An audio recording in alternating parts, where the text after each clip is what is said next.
TFNB Your Bank for Life studio. Now, it's time for the SMOAK Show. Presented by IdealMRI.com. Premium quality MRIs, convenient, affordable. That's ideal. And by Texas Farm Bureau Insurance. We are Texas Farm Bureau Insurance, your insurance provider built by Texans for Texans. And we've been protecting families in our great state since 1952. TFNB, your bank for life, serving Central Texans since 1889. It's time for the SMOAK Show on 365 Sports with David SMOAK and Craig SMOAK.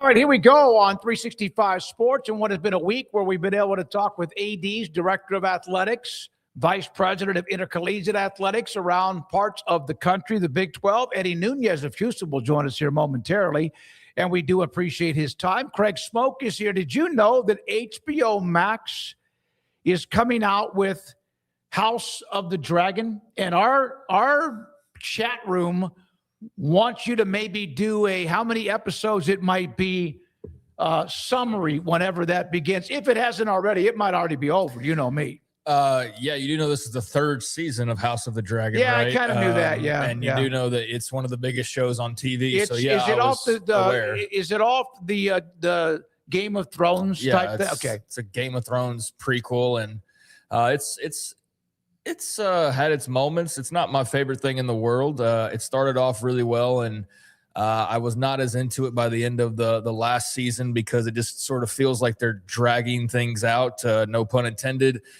to just kind of fulfill another season. So there's a big war looming that we're going to see soon that they've been building towards.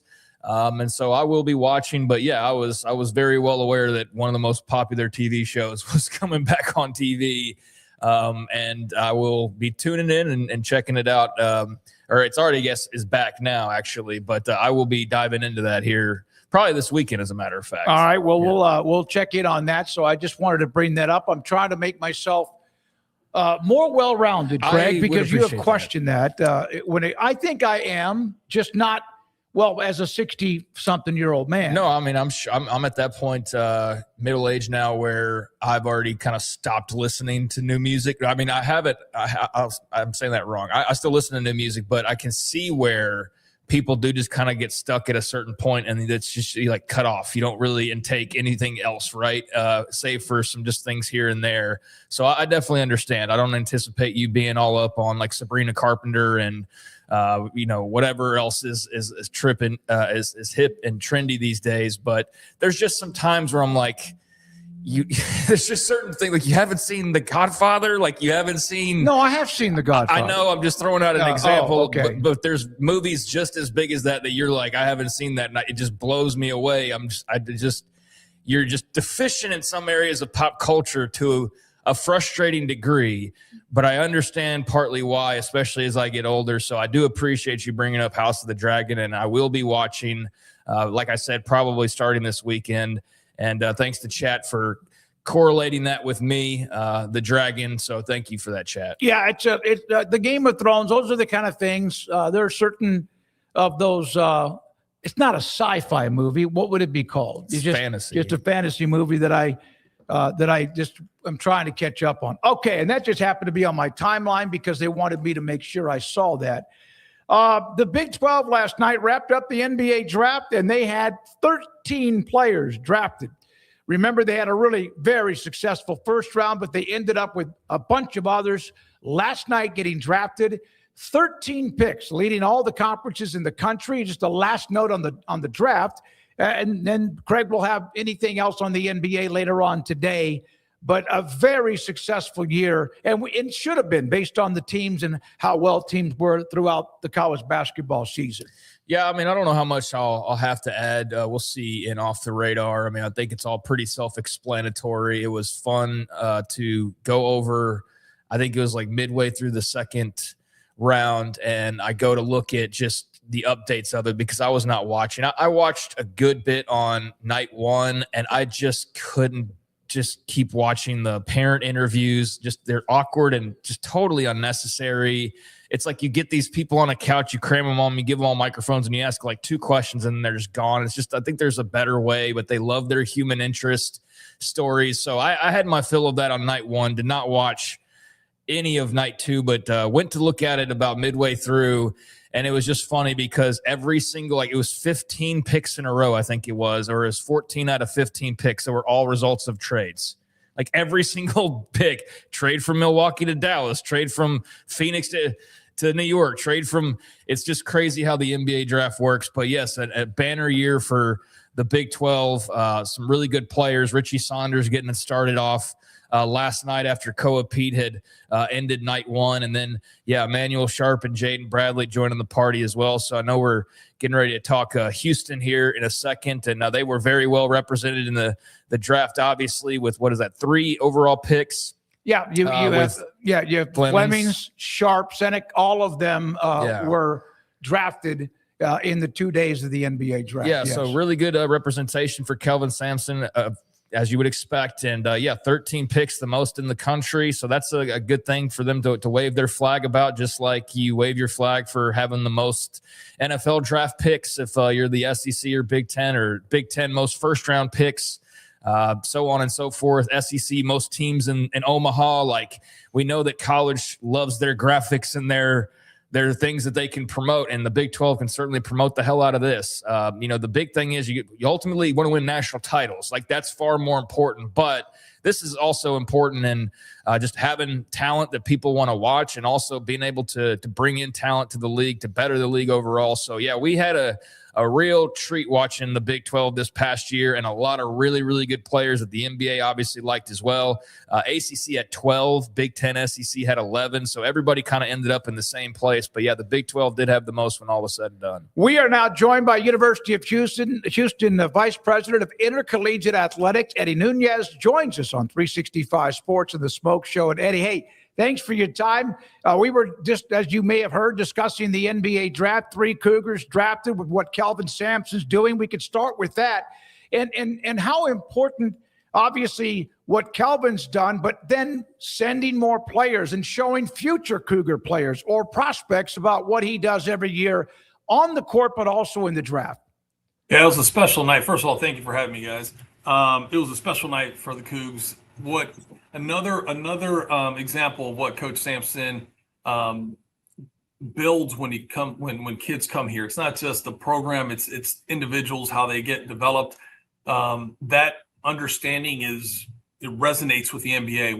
When the NBA recruits or actually goes after a Cougar, they understand the work ethic, the determination, the character these young men have.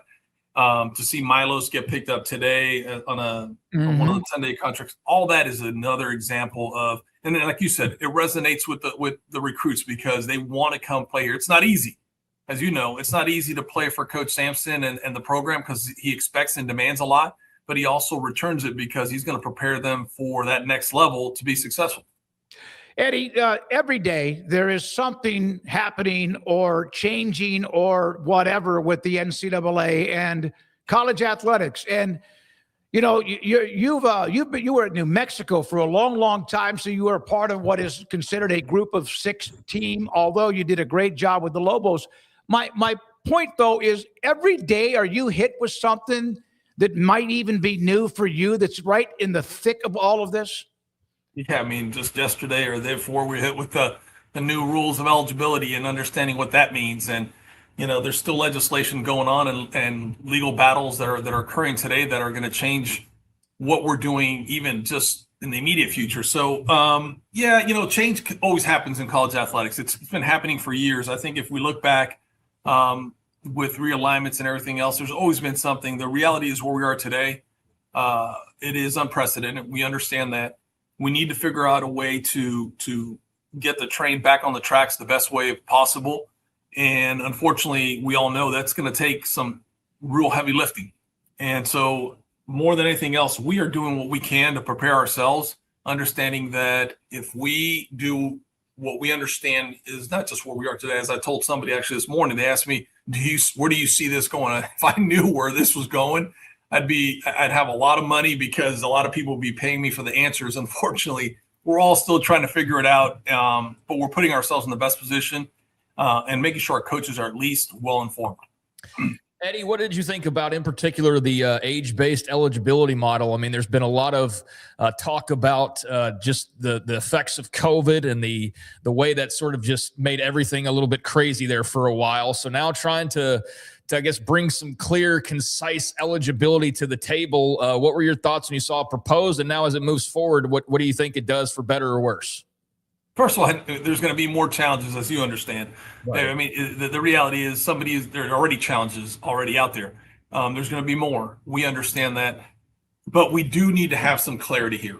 When we embarked upon the transfer situation after COVID and giving individuals an ability to transfer one time, but if they graduate, they get another one time. That was the idea, the premise behind it was great.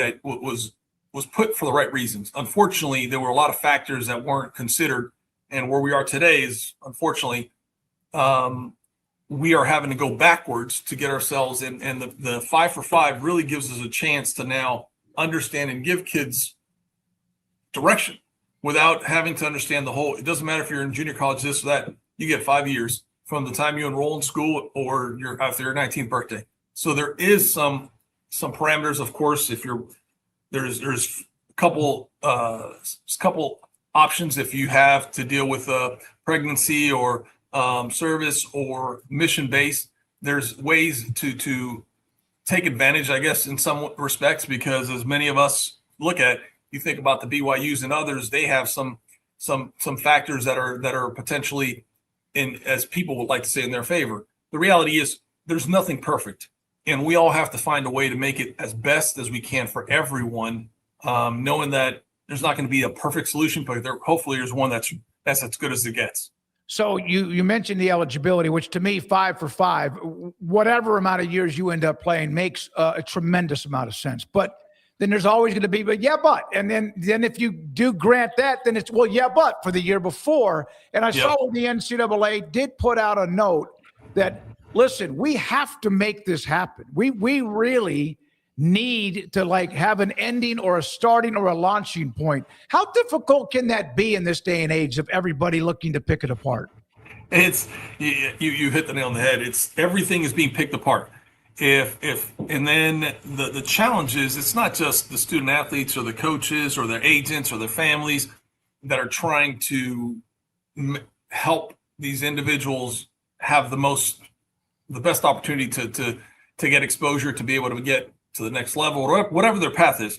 For me, the challenge that I have is, as institutions or as coaches, we have to be better. So the first time school X decides that the kid they're recruiting or the kid they want to have an extra year now is not eligible, but they really want to, they can't go crying to an attorney general or somebody and saying, hey, we need this kid eligible. Because all that does is continue the revolving door of what we have today, which is the uncertainty of certain, guidance or guidelines that we're trying to follow. So this is what we need to kind of get us in the right direction. But the federal legislation ultimately will be where it can start honestly putting bookends to this, to where we are today.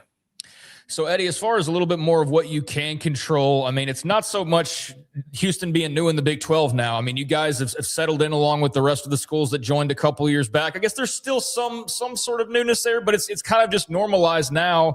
How do you feel about where things are as you put the bookends on another sports year? A lot of successes, but where does Houston find itself in your opinion right now? What are the biggest things that are factors moving forward for you guys for the better? And also, what are the challenges you feel like are still the big ones facing you right now?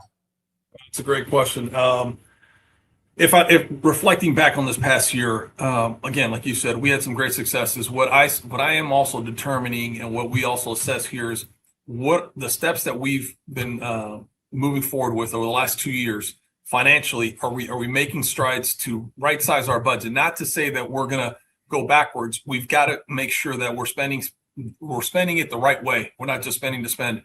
We're trying to grow our budget. But that means growing revenue. So where we see our benefit, where we see our success possibilities are, we live in the fourth largest city in the United States, and we try it. And by doing so, we've got more Fortune 500 companies and everything we've got to take advantage of that corporate partnership. And we have for the last 2 years. So we're seeing a lot of that growth that's now resonating financially for us. It's also resonating from an NIL and everything else. So taking that and maximizing as much as we can, I know that that's going to continue to resonate across all our programs.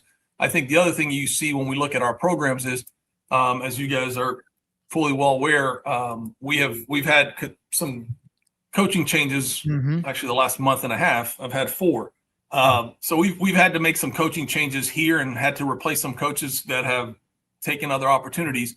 So where we are today is the next steps that we see. We know we can compete for every sport on it, not just at the top of the Big 12, but nationally. The question for us is making sure that we have the right coaches leading the right student athletes and making sure we have the resources. And I do believe everything is there. Where do we go from here?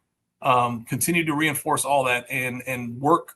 We have alignment. I know people say that's a cliche word at times, but to do what we're trying to do and to catch up in some respects to some in the league or pass them in other ways, or sustain success like in basketball, you better have alignment with our institution. And across the board, when you see from our board to our president to athletics, there is complete alignment. And that's going to, I really do. I believe that's one of the keys to our success.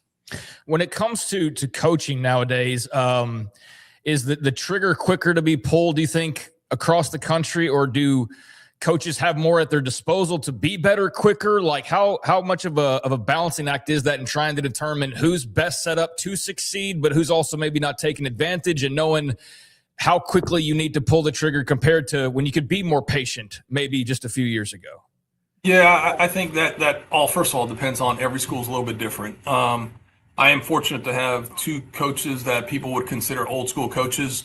And I see it as a blessing because both of them understand, view things a lot differently. When I look at all our sports, though, across all our programs, I'm trying to make sure that our coaches have a path, a plan, and they're doing things a certain way. They have to have adaptability. People always say, well, Coach Sampson, he's going to retire soon. Well, the reality is he is probably one of the most adaptive coaches that we have. Even through this crazy era that we're dealing with, he has found ways between the consistency on his staff, but more so the understanding of how to navigate this new world. Coach Fritz the same way. So I take that into consideration, but as coaches on other programs, I want to see how they adapt. So I'm not as quick to pull the trigger. More so, they need to show that they're understanding and they're doing what needs to be done so that they can have success with this new era. You by bringing up the hires that you had, 4 head coaches. So I know you were like in a fog there for a while, but you feel good about all of them, and they're important. And then, of course, having those 2 alphas like a Kelvin Sampson or a Willie Fritz. Man, I love listening to Kelvin Sampson. We've had Willie Fritz on many times. Enjoy what he's done. He doesn't do anything cheap. He doesn't do anything. I mean by that, not money. He does it like brick by brick, foundation laid from the first time he arrived on campus to where they are now after the 10-win season. What did you know about him when you arrived at Houston? What have you learned about him you didn't know? I tell you, I saw him from afar. I knew individuals that had worked with him or he had worked with as far as administrators. I knew people that he had consultants that they had worked with Tulane that had good relationships with Coach Fritz. But besides that, I had no knowledge. I remember meeting him for the first time during my interview process, and he was as genuine as he is today. One of the things with Coach Fritz is he wants what's best for the program, regardless. And for somebody who's been at for the most part, every level, feel like you name it, he's somehow went there as an assistant or head coach and had success. What I've learned more than anything else is watching him in his first year, the due diligence, the accountability he put within the program so early. The talent wasn't there. We knew that. But for him to find a way to have 4 wins with the team we had in his first year, coming in late, on after coming out from the bowl game, coming over here, taking this job, he was behind in a lot of respects. So to build it to where it was last year and to see what's happening every day to now, it truly is. It's a testament to who he is and what he's about and how he approaches everything. But he approaches it with consistency. But he, Coach Sampson, all of them, they're the first ones at every event. We've hired new coaches, and one of the things we like to do is make sure they're all fully aware of who we're hiring, what's happening. To see the correspondence and the text messages back and forth to new coaches from those guys leading the pack really sends a message to everybody that this is we're all in this together. We know that the only way for the University of Houston to be as great as we can be is if we're all in this together as a village approach. And so, but it starts with Coach Sampson. It starts with Coach Fritz, and between Coach Mitchell, women's basketball, our new baseball coaches, and across the board, I'm excited. I really am to have a group of coaches that understand what it's going to entail to lead here. So we're still a little bit of a ways away. Got a couple weeks till media days, but we're going to start hearing like the faint drum beats of football season coming up right around the corner. It's here already. I don't know what you're talking about. Oh, yeah. I mean, it does almost feel that way, but it's definitely right around the corner. How would you describe sort of the anticipation surrounding Houston football right now based off of particularly what you guys accomplished last year? Yeah, it's again, I can only speak from my short time here, but from what I've heard from others, individuals that have been associated with the program, this is a new experience. There's a lot of momentum coming off that bowl game victory over LSU and having anywhere from 30 to 45,000 people that were the University of Houston fans supporting us in that venue. That's not just showed that the program was moving in the right direction, but the trust and the support was starting to come across in football, which had been here for many years prior to. So right now we're seeing it with ticket sales. We're seeing it with momentum. We're seeing with people wanting to have conversation. If you drive around the city, you're starting to see a lot more of our brand. Our flags are being cars. You see decals. That is part of it, is not just us going out there intentionally and trying to purposely get our brand out there. But it's that success in football that it's resonating, and it's also something that ties in perfectly with the success we've had basketball-wise. Because you have college towns. I mean, that there are a lot of them. Most of the colleges are in like specific towns, not sometimes smaller or not. Like Austin's a massive place for UT, but there are college towns like TCU's in Fort Worth. You're in Houston, and sometimes it's kind of hard to get in to some of that. Is it not? Is that always just going to be a big challenge? We got 3 or 4 million people in Houston. Oh, way more than that. I'll tell you when it's all said and done. Okay, whatever it might be now. Yeah. So here's the best way to look at it, and I've said this to many others. This city's infused with individuals that are tied to other Texas programs, from Texas to Texas A&M to Baylor to TCU, you name it, all the way to LSU. One of LSU's strongest alumni bases is here. We know that. What we have is one of 5, every 5 Houstonians is somehow connected, tied to the University of Houston, either a family member themselves, somebody has gone, or at some point was connected to this university. We have to take advantage of that. And we understand that. We're not here to try to change somebody's mind and say, look, you're great. Go cheer on the Longhorns, go cheer on whoever else. But when we are competing and you can come out to an event, you could come show support. We are the university for Houston. Mm-hmm. And what that means to us is more than anything else. There's too many companies that are headquartered here, too many businesses, and being the epicenter of energy and gas and oil and everything else, how do we find ways to let them know that we can help them with workforce? We can help them to show them how this university also helps this community, which they are members of. So from my standpoint, it's not trying to pull them away from one of the schools or not. Come support us, come show that we can do this. And we're seeing it, because it's not just individuals that are business leaders and everything else. You're seeing it with the pro sports and everything else doing their part. We're all aligned in that area. So it's a competition, but it's not. For us, it's about maximizing who we are in this city. This is our city, and that's the way we approach it. And so to do that, We've got to be intentional on everything we do. I've got to get in the community. Our coaches have to, our student athletes, and just keep building. It's not going to happen overnight. We know that, and we're okay with it. Eddie, I had a Houston Cougar season ticket holder for football, men's basketball, a lot of your sports, was asking me about the basketball non-conference schedule. You've got some great teams. A lot of them are on the road or neutral.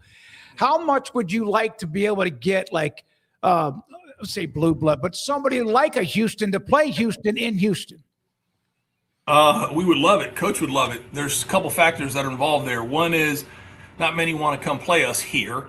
And if they do and they offer to play, they all want to start at their place. So it's kind of comical. It's like, well, at some point, you can't all start at your home place. We all want to start at our arena. And actually, of all things, Coach is not as opposed to starting at a different institution as long as we can balance that off with somebody else. Mm-hmm. But what's happening, the other factor, which is extremely critical, but it's also more important in basketball than anything else, these neutral site games are driven by NIL for student athletes. I mean, you're getting Players Era is a great example. It's $1 million. So we're getting to go compete in the Players Era for NIL plus expenses. We are doing probably 3 or 4 of those this year. We're playing at the Toyota Center. We're playing, I don't even know anymore. There's so many different places, New York, and every one of those have an NIL financial just support, however you want to put it, for us, for our student athletes. So we have to think differently. As much as I need to have home games, I need them, but we know that we're going to balance that out with having to go to some of these neutral site games. And if that's where we have to get the best competition because they're unwilling to come play us at our place, then we'll go to one of these places as long as we're going to find a financial benefit, not just with expenses, but as a way to help our student athletes excel in the NIL world. You know the history of the Big 12. It has at times been picked apart, teams leaving, Nebraska, Colorado, and then Missouri and A&M, and then Texas and Oklahoma. And then it's always it's really like a big thing of gumbo because of all the different ingredients one way or the other. Great way to put it, by the way. And yet again, it's a cat with 9 lives, no matter who the commissioner is, no matter who's in or out. There have been a few disagreements in recent days and weeks over what's happening with Brendan Sorsby, who's now not even going to be able to go to the NFL. I heard it was somewhat heated. What are your thoughts about everybody taking a deep breath, that everybody get everything out they needed, Eddie, and now they can move forward as one? I don't know what story you're talking about. I must have missed the I don't know if I can. No, you know what? Here's the deal. The only way for us to be great, again, same kind of things that I use for, we have to be aligned. Where the SEC and the Big Ten are, they've been able to establish themselves through TV or however it is to financially to put themselves in a position where they've got some additional resources for us to continue, not just to have success basketball-wise or football in all sports. We have to make sure we stay aligned. It's like a family, like in everywhere else. Sometimes we agree to disagree, and sometimes we have to go around in a circle to get to the finish line. But the reality is we all are aligned. We all want the best, and that's to make sure that we as a conference, as the Big 12, are doing everything we can to be creative, be innovative, support our programs, make sure we continue to be the best basketball conference, continue to be one of the best football conferences, and we're not far away from being, if we keep doing what we can, to be one of those programs that every sport you look at, we would be considered one of the top, if not the top. And so I'm not opposed to or I'm not against when people say, hey, what about this program over here? As long as we're in competition, we have a chance. That's all we can ask. And so as a league, we're going to agree to disagree at times, and it happens. It happens in every conference. I was a part of the SEC when I worked at LSU and at Vanderbilt, and I know some of those disagreements happened in other ways back then. So no different. We just gotta make sure we stay strong when it comes to ultimately navigating what's in front of us. I know you got to go, Craig. You got one more. Go ahead. I got a follow-up question, then we're done. You go ahead. You played for Billy Donovan? I did. You actually, yeah. So he, of course, is in the NBA. There's always rumors he might be at the neck, whatever. But what was that like to play for him? It's so I was about to transfer out, decided this wasn't the place for me, and he comes in, takes a job. I remember when he was an assistant coach at Kentucky and he recruited several of my teammates to Kentucky. It was a no-brainer. When he got there, excuse me, to play for somebody who not just truly cared about you. There's a lot of similarities between him and Coach Sampson about how they care for their players, how much they're going to push us. We had some bad teams my first year. That's probably why I played more than I should have. But I learned so much, and still today, he's not just a mentor; he's very much a father figure to me. And so, the success he's had in the NBA, it's not easy to win. And to be above 500, I don't care who you are in the NBA. That's a pretty successful task at times, especially the programs that he's taken over there. But I'd love to see him in college one day. I don't think it will happen, and if it does, it's going to be at a unique situation. But he was his drive, his determination, and a lot of who I am today has been a lot of his guidance. And so I'm very appreciative. And I know when I took this job, one of the first calls to Coach Sampson was Coach Donovan to him. And that also helped me have a better start with my relationship with Coach Sampson because of that conversation. Thank you, Eddie. Appreciate it. Your time and good luck moving forward with all the things that are going on in college athletics, and good luck this year with everything Houston too. Appreciate it, guys. And thank you guys for what you do. If you all ever need us, let us know anytime. We will. Thank you. Eddie Hey, Nunez, Vice President, Intercollegiate Athletics at the University of Houston. Craig, you guys had him on right after he was hired. I think I was out on a break.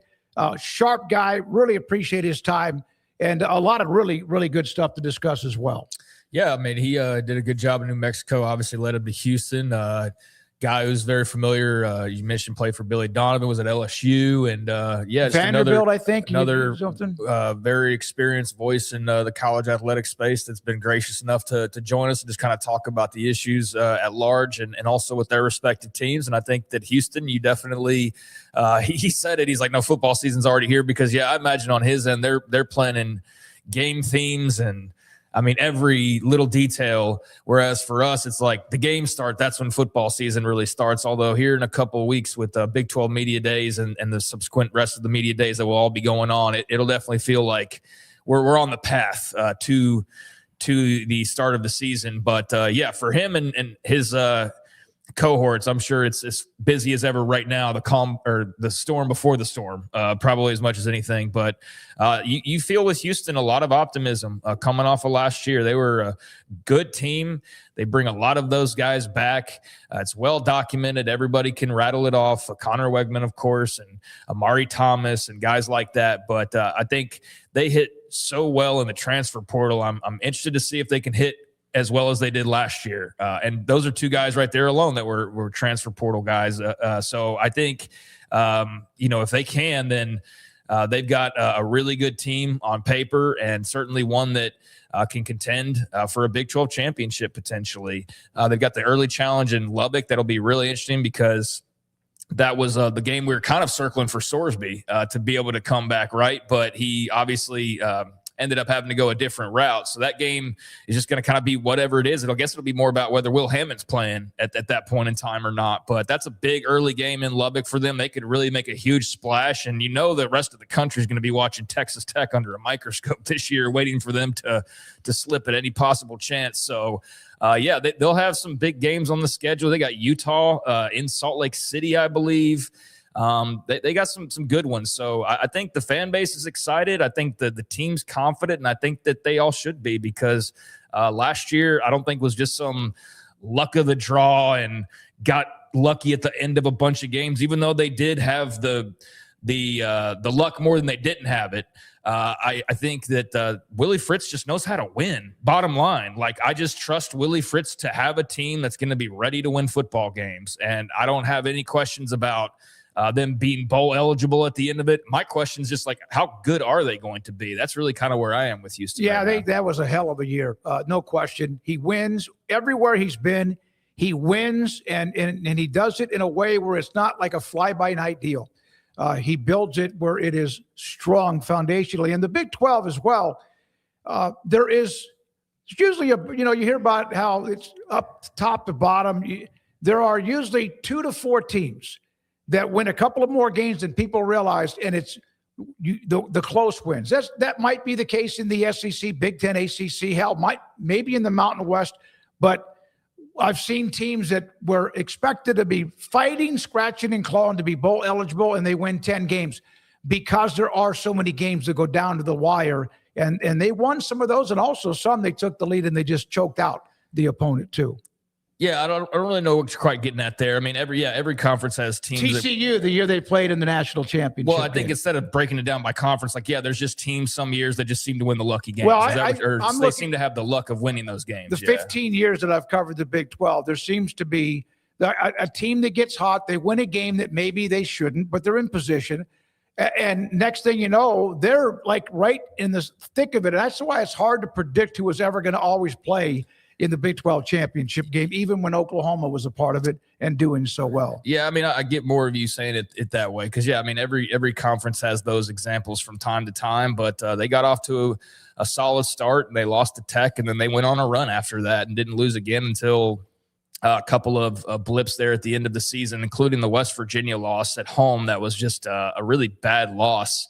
And beyond that, I think losing to TCU, losing to Texas Tech, that's not anything that you feel too terribly bad about. But that was it. I mean, if you take away the worst loss, the schedule looks better, says every team in America. But the West Virginia one was the outlier. That was the one where they could have actually finished 10-2 in the regular season, potentially, but they slipped up there. And I think there's probably another game like that. I think they're kind of one of those teams that maybe just has a game like that every year where you have your toss-ups and maybe even your game or two where you're definitely an underdog. Like I think they will be in Lubbock in week 3. But then I do think with the Big 12, who knows? TCU could be the team that wins all those close games, or maybe West Virginia is that team this year, and they end up winning 8 games because they just know how to close it out at the end. But, it's impossible to predict who that will be. I do think Houston bringing a lot of experience back from being able to be successful in doing that a year ago doesn't guarantee they can replicate it, but it does bode well for them to be able to perform well in big pressure situations with tight games. All right, so we have Steve Bartle. He covers he's an insider covers University of Utah for KSL Sports. They had an apparel deal. We'll get to that later in the show at 4. And then also look at the private equity part of it and how that's now transitioning. And then just looking at Morgan Scally, they've had a nice run this week when it comes to commitments too. And then Dr. James Hurley, president at Tarleton State. What a rising out of the ashes of what they have been when it comes to the university and also the athletic department. He'll join us today at 5. So let's break here, Rez, and then we'll come back and look at a couple of the notes today in college sports, including the NCAA may have gotten a win today against the attorneys who represented the House First Settlement. And what type of win? That and more. Thank you for your time. This is 365 Sports. Marco's Pizza. Pizza lovers get it. Marco's Pizza. Every time you go online to marcos.com, there will be a special or 4 about what it might be, a medium pizza with multiple toppings for this. The Magnifico, which includes pepperoni Magnifico or Italian sausage and or both, which is just covered with the pepperoni and Italian sausage. Bob Macco owns 5 locations here in Waco. Started out in the pizza business for one of the bigger brands for the last several years. Learned from driving and delivering pizzas to then folding boxes in the back, which I even did when I delivered pizzas back in high school and college, to eventually running a store and now owning 5 at Marco's Pizza. Fastest growing pizza bread in America. Marcos.com. Pizza lovers get it. Broker is your Lennox Premier dealer. Right now, qualified buyers can make no payments and get no interest financing for 12 months on a new Lennox home comfort system. Conditions apply. Call Ray Broker Air Conditioning and Heating Specialists for details and a free estimate. The reason that their service is outstanding because the people they have working, behind the desk and the folks working out in the garage, taking care of business. And they give you a date, they give you a time, and they're spot on, and they're professional, they take care of it, and they answer all your questions, and they're fun to work with. Like Alan Samuels always said, Waco has a lot to offer, and so do we at Alan Samuels Dodge, Chrysler, Jeep, Ram, Fiat. Come by, let's be friends.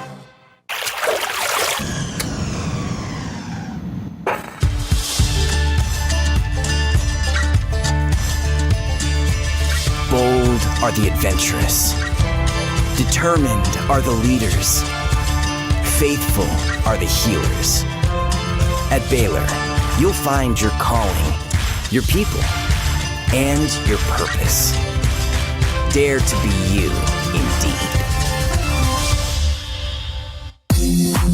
It's time to compete against yourself, finding too many excuses not to work out combined with bad eating habits, and Waco Regional Tennis and Fitness can help reach inside your competitive soul. Discipline, getting results you've only dreamed about, personal training, group exercise classes, and even a tanning bed, world-class tennis facility, and pickleball courts and lessons available. Waco Regional Tennis and Fitness, spacious, clean workout rooms, free weights, state-of-the-art technology, weight training equipment, and no intimidation. It's time for you to react today, not tomorrow, at Waco Regional Tennis and Fitness on Lakeshore Drive in Waco.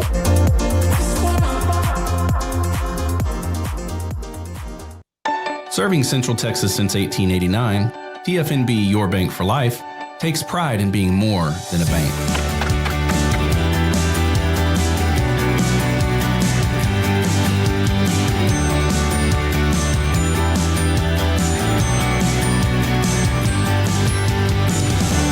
TFNB, we remain committed to these principles. If you value them too, come join us. TFNB, your bank for life.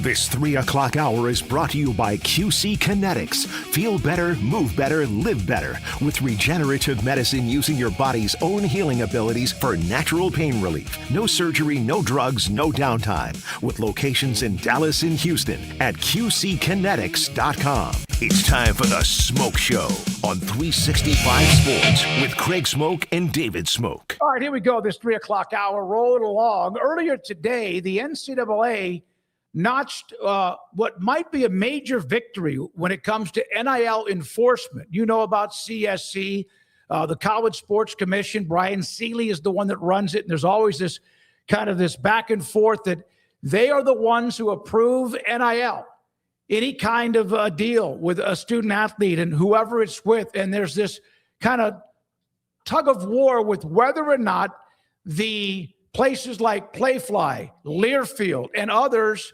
can supplement money to student athletes that otherwise would have been committed to go to the school for broadcast and marketing and media rights and more. So today, the NCAA notched what appears to be a win. MMR's sponsors will remain associated entities and are subject to scrutiny through the clearinghouse. A big win. And this is what Nebraska went through. Remember, maybe a month ago, they had 18 players or football players or whoever that took this ruling against them that they could not earn that money or would not be cleared, and they had to do it a different way. They took it to arbitration, and the CSC won. Now, a couple of ways to try to also describe this from a few people that kind of get it. First of all, I mentioned Learfield. Learfield was really never a part of this specific one. It was more of others like Playfly and et cetera. Learfield actually responded with this. We've been silent on this from the start, but I think it's time to make things very clear. While we appreciate the plaintiff's position on associated entities, Learfield was not involved in this proceeding, and we do not expect this ruling to impact our NIL deal making. Also, this comes from a couple of others who responded today. Let me get what I had here. Where did it go? Hold on just a second. Here we go. I got a couple of these right here. This is it. The court declines to declare that third-party brand sponsors are not associated entities merely because a school assisted in arranging an NIL agreement with a class member. The factual record supports its findings. During the final settlement approval, Judge Wilkin referred to Disney and Nike as poster children for unassociated entities. Now, that's a lot of word salad. Here's one more note. The court will not categorically declare MMRs as not associated entities. It's possible that MMRs do fall within the term. Defendants noted the MMRs. Again, these are the parts of a university. Don't get all confused on me over there. Playfly, Learfield, IMG, whoever it is now, they got different names. For example, created institution-specific entities housed on college campuses that generate NIL deals for specific students at a particular campus, placed their employees directly in the campus's athletic department to assist in locating deals for hopeful recruits, and provided money up front to athletes and found a supporting deal thereafter. They are saying that those will continue to be looked at with heavy scrutiny, with a huge magnifying glass, and that was taken to court, and they won that particular, at least that part of the lawsuit. You don't even have to respond because you don't know a damn thing of what I'm talking about. No, actually, I think you said hold on to the word salad, and then you gave another bigger bowl of word salad with all of those legal filings and replies. I think my the best SFA way education there. I mean, you're just reading a bunch of statements, and I understand that that's what was being said, but I think this the easier way to put it in English for everybody is this goes back to Nebraska, and basically companies like.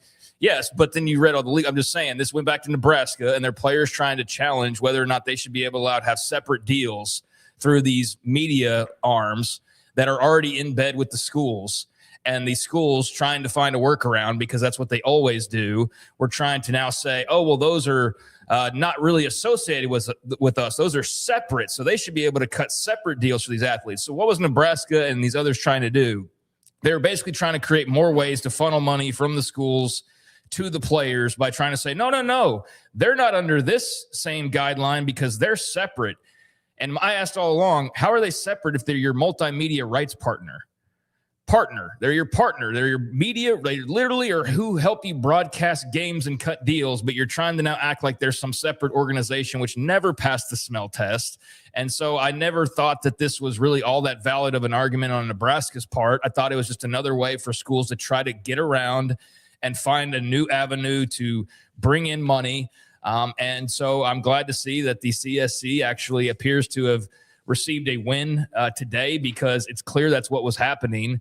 And I think, they're media partners. They are absolutely in bed with you.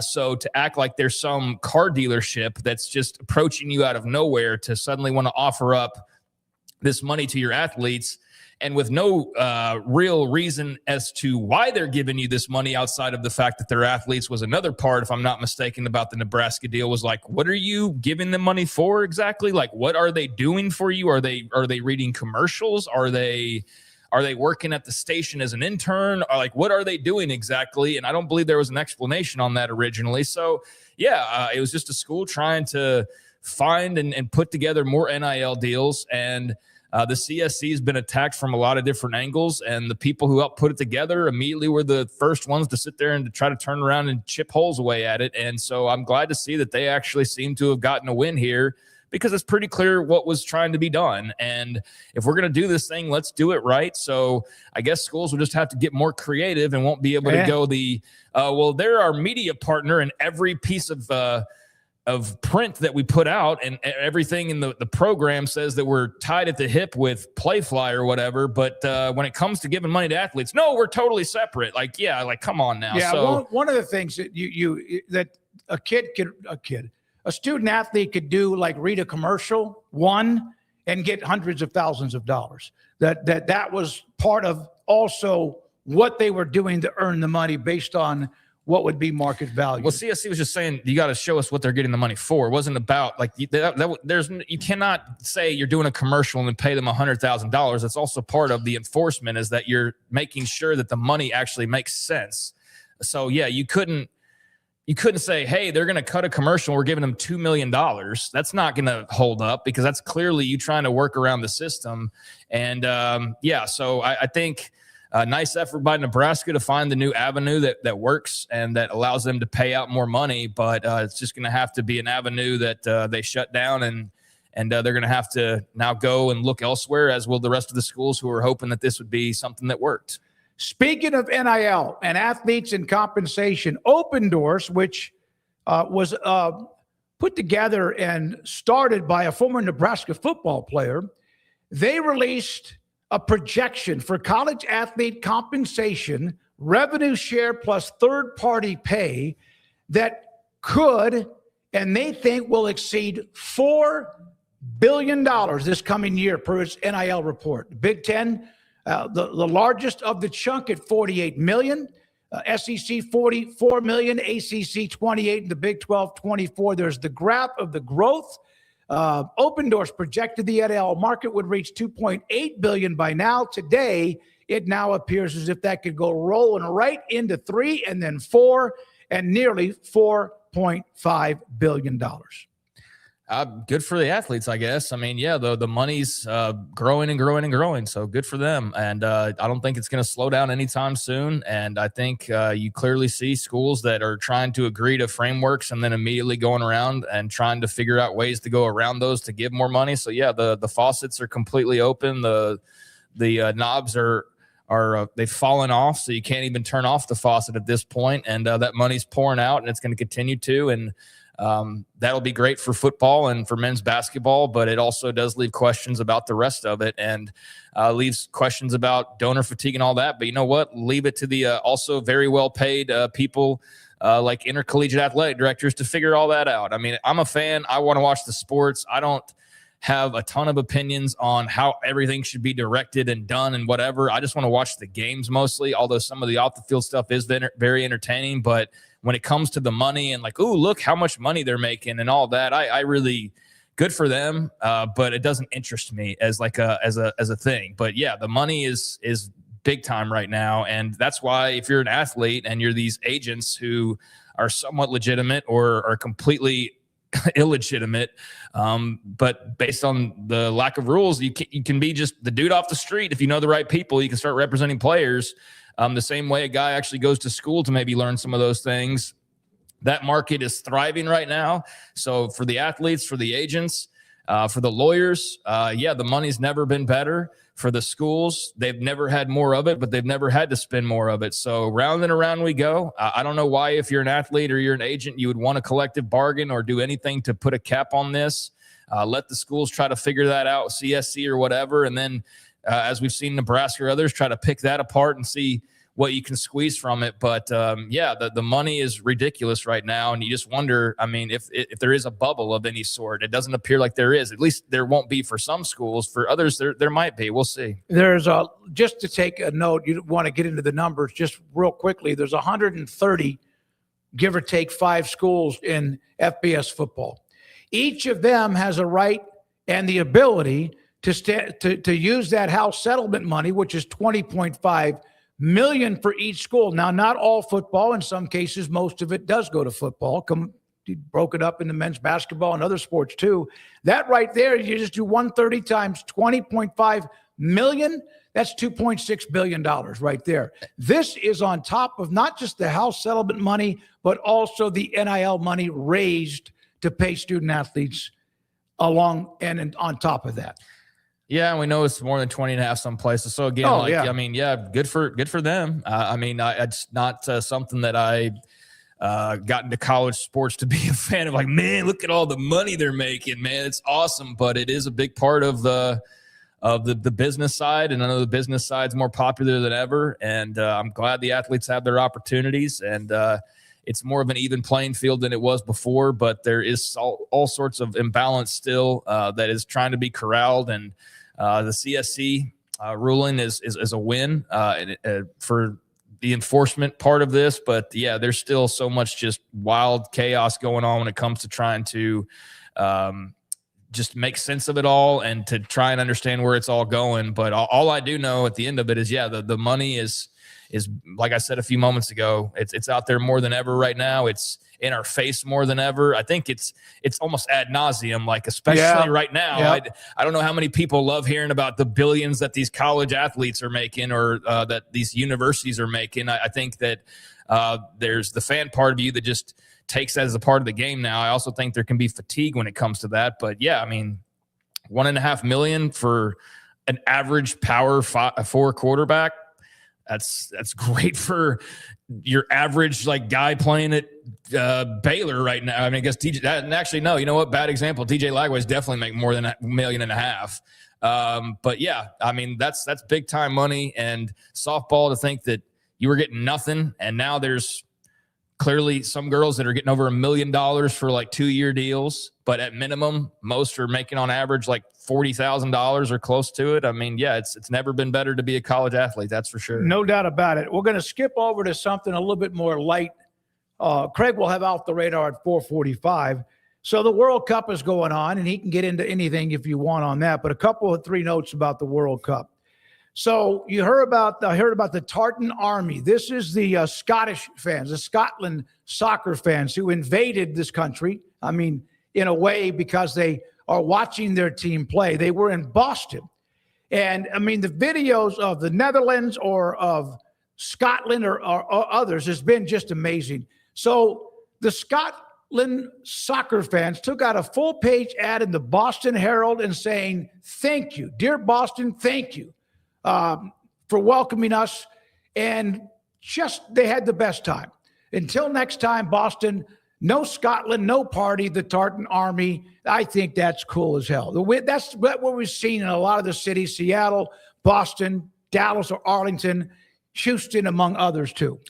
Yeah, I wish the World Cup fans could stick around for college football to see the actual part that I do enjoy about this sport a lot more. And part of the reasons why I do love it, not so much how much people are making, although that was always an interesting topic with coaches there for a while. But yeah, it's been cool to see how the country sort of rallied around and embraced the World Cup and how so many international people have come over and kind of rallied around and embraced America. And it's been a great couple of weeks, and there's still a bit of a ways to go. But yeah, the Scots definitely made their mark on Boston. I believe they're now in Miami, so a little bit of a different atmosphere for them. I think they probably stick out a little bit more down in Miami in their tartans on the beach, if that's the route that they go. Slam-packed picture I saw. Yeah. But yeah, I think they've been one of many fan bases that have made their mark already, and I've really enjoyed the event so far, and look forward to seeing where it takes us here in the next several weeks. But yeah, there's been a lot of different cool viral things that have come out of this event already. Everywhere we go, we bring tartan, bagpipes, color, traffic, cones, and a party. Your residents, bartenders, baseball stadiums, law enforcement, and everyone else has been so kind. You embraced us like, again, long-lost cousins who turned up unanswered, drank all of your beer, decorated your statues, and somehow remained welcome. You are all welcome back to ours to keep this party going, and then on and on. That was pretty cool. Yeah, I don't know how many Americans will be traveling to Scotland for any, well, definitely not for a World Cup, but yeah, I think there's probably somebody out there that's been inspired to go check out the sites maybe one day. So cool to hear the Scots already planning on reciprocating, and I just wish that some of these fan bases could, instead of seeing a soccer exhibition at Kyle Field, could go see a college football game at Kyle Field and see what our version of soccer at the highest level is like, because the NFL would apply as well. But I think in terms of being more of a kindred spirit, college football and soccer are a lot more alike than the NFL and no soccer. Doubt. So yeah, it would be awesome to see Freddie, the German, or any of the other number of people who have now gone the same route and are viral to go check out. Not a neutral site game. I was thinking of but go to the Kyle big house. Field or go to the big house and go catch 100,000 plus people there watching Michigan play. Would be pretty cool. Of course, they do the one country that does the rowing. There's the Netherlands that just swarm the streets and have such a great time. Here's one other note. England had a disappointing draw, a scoreless draw with Ghana a couple of days ago. And during the broadcast, England was in Massachusetts. The Fox announcer said England, because they were struggling, England historically has struggled here in Massachusetts. Yeah, he knows his history. Yeah, certainly the Redcoats, very familiar with the state of Massachusetts in some good ways, and at the end of it, not so good ways. But yeah, nice little quip by whoever the random World Cup announcer was that's being quoted here. And yeah, that was awfully very disappointing for England. All right, when we come back, Steve Bartle, Utah insider for KSL Sports, also does a really popular podcast on Utah and the Utes. That's next. This is 365 Sports. Alan Samuels, Dodge, Chrysler, Jeep, Ram, Fiat, Loop 340 east of 84 in Waco, and Ted Teague is the general manager and CEO. And Alan Samuels right now, as they hit, closing in on the 4th of July, not this weekend, but next, and they have great specials available for you right now, including what I told you about earlier, $11,000 off MSRP and a chance, if you are approved credit, to get a Ram 1500 truck, $11,000 off MSRP and 2.9% financing for 72 months if you can get that done. Think about that. That's for the 2026 Ram 1500 Lone Star.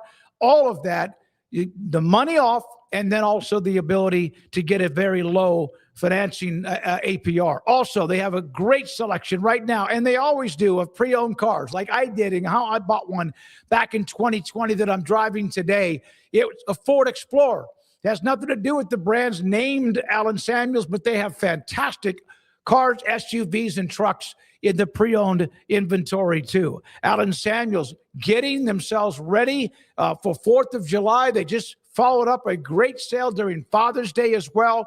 If you're on your way out of town and you thinking about getting a new vehicle for just the trip, people do that. That's where you need to go. Get a test drive, get information, and get a great vehicle. Allen Samuels, Dodge, Chrysler, Jeep, Ram, Fiat, Loop 340 and east of 84 in Waco. It's in the major leagues for 24 years. And let me tell you, I can feel it in my joints. Shoulders, elbows, and knees. Trust me, pain doesn't retire when you do. I tried everything to get rid of the pain. Nothing worked until QC Kinetics. Baseball legend Roger Clemens and other patients are getting lasting relief with QC Kinetics regenerative treatments. No surgery. I trust QC Kinetics. You should too. Let's commit to getting rid of all the pain. Schedule your free consultation today. QC Kinetics. Better starts here. With over 25 years of excellence in IT, Carrion Solutions is your trusted technology partner. From managed IT services to cutting-edge cybersecurity, our expert team delivers tailored solutions that drive success. Our portfolio includes products such as Veeam, Bitdefender, Microsoft, Cisco, and Fortinet. Call David Carrion and his team of experts. Call 888-522-2221 or visit us at carrionsolutions.com. Established in 2007 and independently owned, Alliance Bank Central Texas is committed to helping families and businesses meet their financial goals. From their tellers to their board of directors, they know the importance of superior service and competitive products. Customers have confidence knowing that their financial needs are in good hands. It's your bank, Alliance Bank Central Texas, with 2 Waco locations, 4721 Bosque Boulevard and 191 Archway Drive on Highway 84, and at alliancebanktexas.com. Member FDIC, an equal housing lender. Hello, I'm Camille Johnson with Camille Johnson Realtors. We specialize in selling residential real estate agent all across our community, and we love serving all types of families. We have been in business at Camille Johnson Realtors for almost 9 years, and I have been a residential real estate agent for almost 40 years. And we love our partnership with 365. So thank you for partnering with me, and thank you so much to all of my clients who have made our company a success. Celebrate American value and American quality during the Red, White, and Blue sales event at Richard Carr. Awards such as Best Interior, Total Quality, Reliability, and Best Resale Value. The Buick Envista turns heads at price points well below cars in the same category. Right now, save $2,000 on the already value priced 2026 Buick Envista. Plus, well-qualified buyers get 0.9% financing. Drive American quality and get American savings during the Red, White, and Blue sales event at Richard Carr. At Richard Carr, we give you more. Pepperoni Magnifico. Pepperoni Magnifico. Marco's Pepperoni Magnifico. Classic and crispy cut pepperoni, 3 melty cheeses, all on our fresh made dough. And starting at just $12.99 for a large, it's no wonder Marco's was named America's favorite pizza chain. This 4 o'clock hour is brought to you by Stonewood Dental, your one-stop shop for your dental needs, specializing in teeth cleaning, fillings, crowns, sealants, root canals, IV sedation, extractions, implants, bridges, dentures, full mouth restorations, and bioaesthetic dentistry. Our priority is your comfort from the moment you walk through the front door. Stonewood Dental in Robinson, Texas. It's time for the Smoke Show on 365 Sports with Craig Smoke and David Smoke. Steve Bartle, Utah insider for KSL Sports, also the host of Utah Blockcast Pod, joins us here on the Smoke Show in 365 Sports. Steve, thank you very much for joining us and your time today. Been a busy week with Utah, the apparel. Obviously, the last few weeks has been the story about the private equity, and then recruiting has picked up well for Morgan Scalley as well. So let's start with Adidas. Not now, but eventually, rather than Under Armour, which, with all due respect to Under Armour, that's not always one that I would have ever selected. But how much of a difference, and why is this better? Yeah, this is a big move for Utah. Obviously, the Utah has been with Under Armour for a really long time. I mean, it's been 15 years plus. These two have been partners, so it's a pretty significant change for Utah, but it's one that I think was necessary for a variety of reasons, both on the field of battle and also off of it, right? With and really, I mean, it's now an off the field battle too with NIL, and I think with Adidas, it's such a strong, recognizable brand in apparel, in shoes, cleats, that type of thing. And for Utah, it's significant in the sense that you have this new NIL ambassador opportunity, something that is provided by Adidas in this apparel partnership, which wasn't necessarily available to Utah through Under Armour. And as the game and college athletics continues to evolve around NIL and rev share, those opportunities are going to be more and more important. And so to have a brand partner that offers those, and frankly, not just offers them, but is actually really good at what they do with those opportunities, I think it's great. And it was really interesting to me. I actually had a former Utah coach text me yesterday after the news broke. He's no longer with the program. He may have moved a few hours east around the time, around January. And he just said, this is a big upgrade for Utah. And players, coaches currently with the program, probably not going to say much about the Under Armour stuff and Adidas, but I thought it was really interesting that a former coach was willing to hit me up about the deal and just say that it's going to be significant for Utah. And I know, basketball specifically is probably the program that benefits the most just from the logo change going from Under Armour to Adidas. It's a big upgrade for Utah in a lot of ways. They did leave some money on the table with Under Armour, who did offer more from what I've gathered, but I think overall this is a much better deal and situation for Utah moving forward. Yeah, that is an interesting note about the coach, and also, I think Adidas is kind of a hotter brand right now too. I mean, when you think about like Patrick Mahomes and various others, it seems like they're just kind of in a little bit more of a groove right now. Steve, what's it like to put out anything that seems relatively positive and have a rival fan base that is so quick to jump on and try to find the flaws? I see this with Oklahoma and Texas. I see this with Texas A&M. I see this with Michigan, Ohio State. But, man, BYU, Utah is right up there, man. It seems like if there's anything positive, there's people quick to be like, no, this is why this actually sucks. It's just it's all fun, but, man alive, I don't know how you probably do it on a daily basis.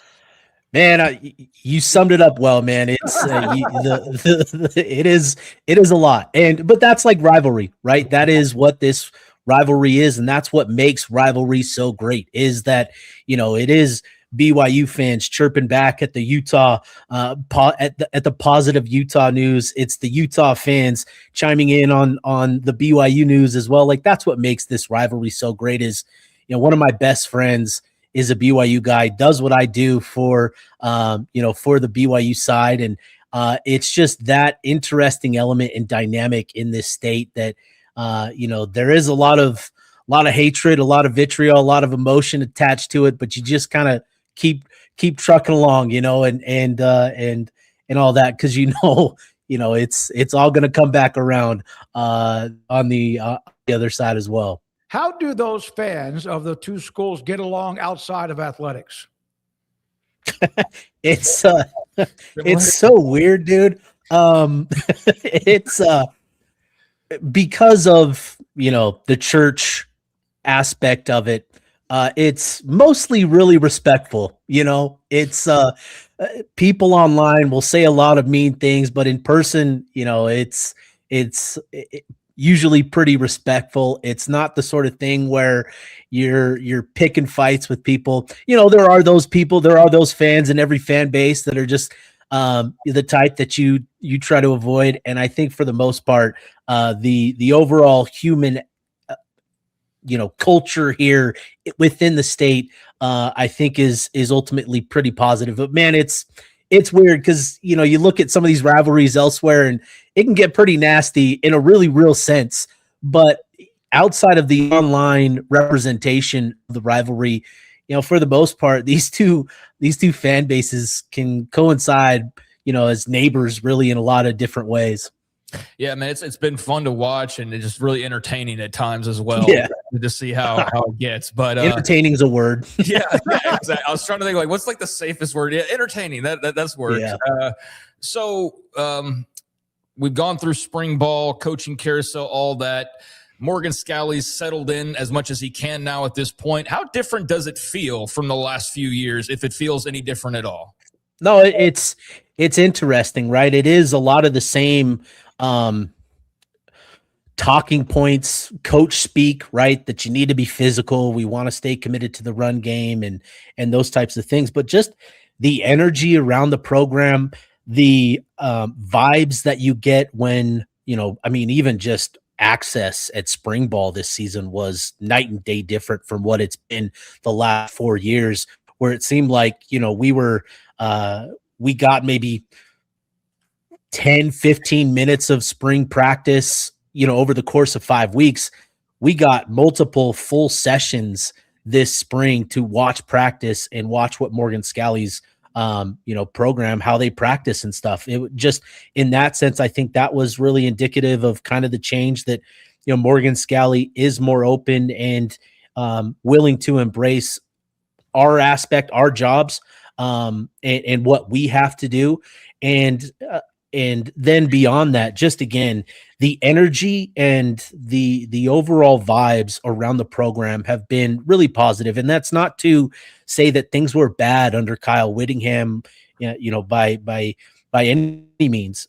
They were quite good. Every time a recruit came out on a visit, the thing that they always talked about was, one, the mountains, and then two, the culture within the program being as positive as it was.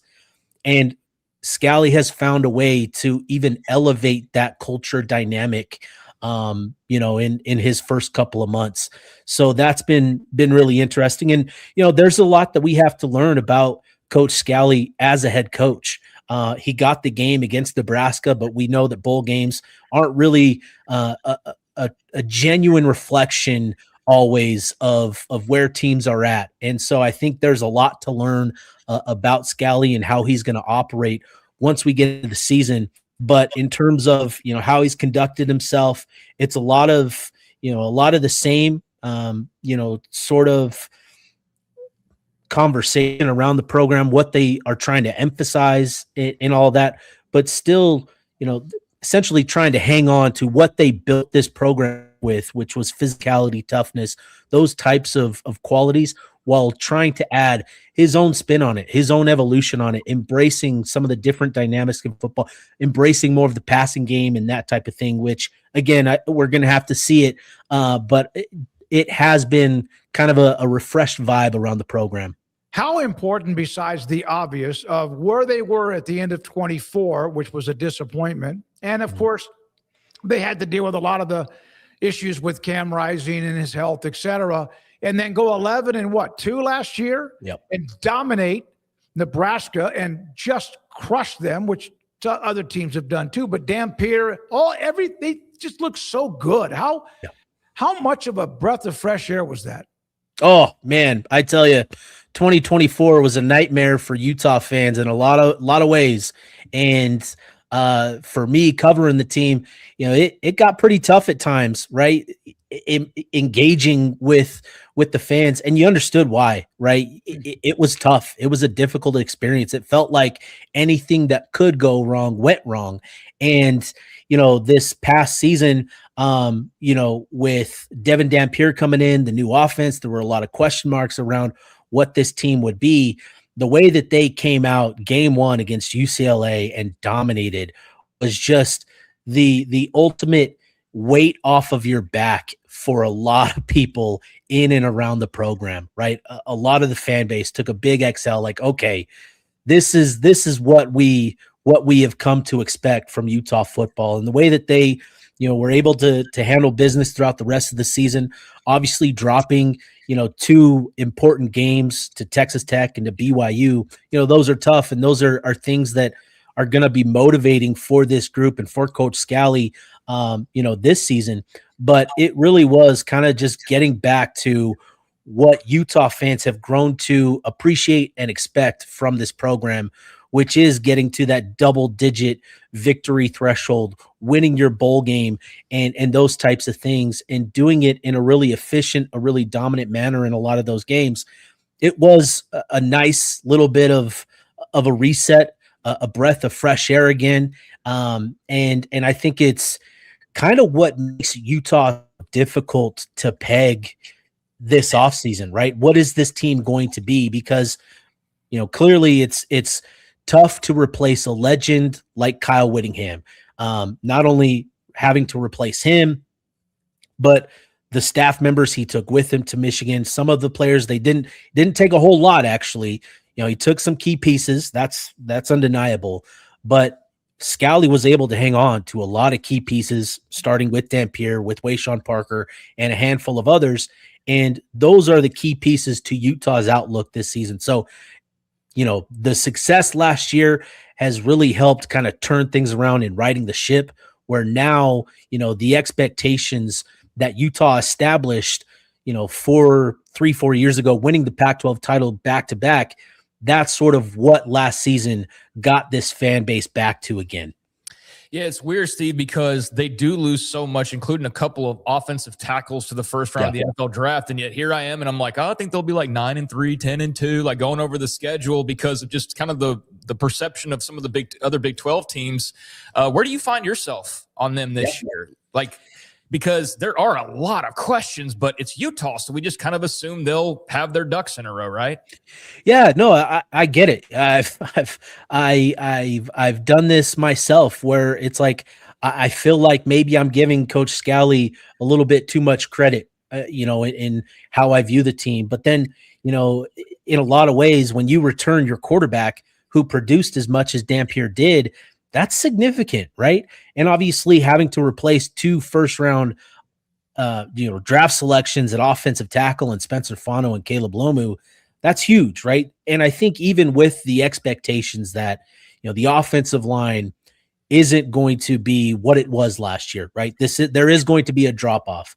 I think Utah still has the pieces in place with that group specifically, where given the fact that Dampier is going into his 4th year as a starter, that they've upgraded the wide receiver talent around him, you feel kind of optimistic that Dampier should be able to overcome some of the issues that the offensive line can face. So, getting to like the outlook, a lot of it also has to do with that schedule. It sets up really nicely for you this season, not only just in general, right? You've got Arkansas week 2 at home.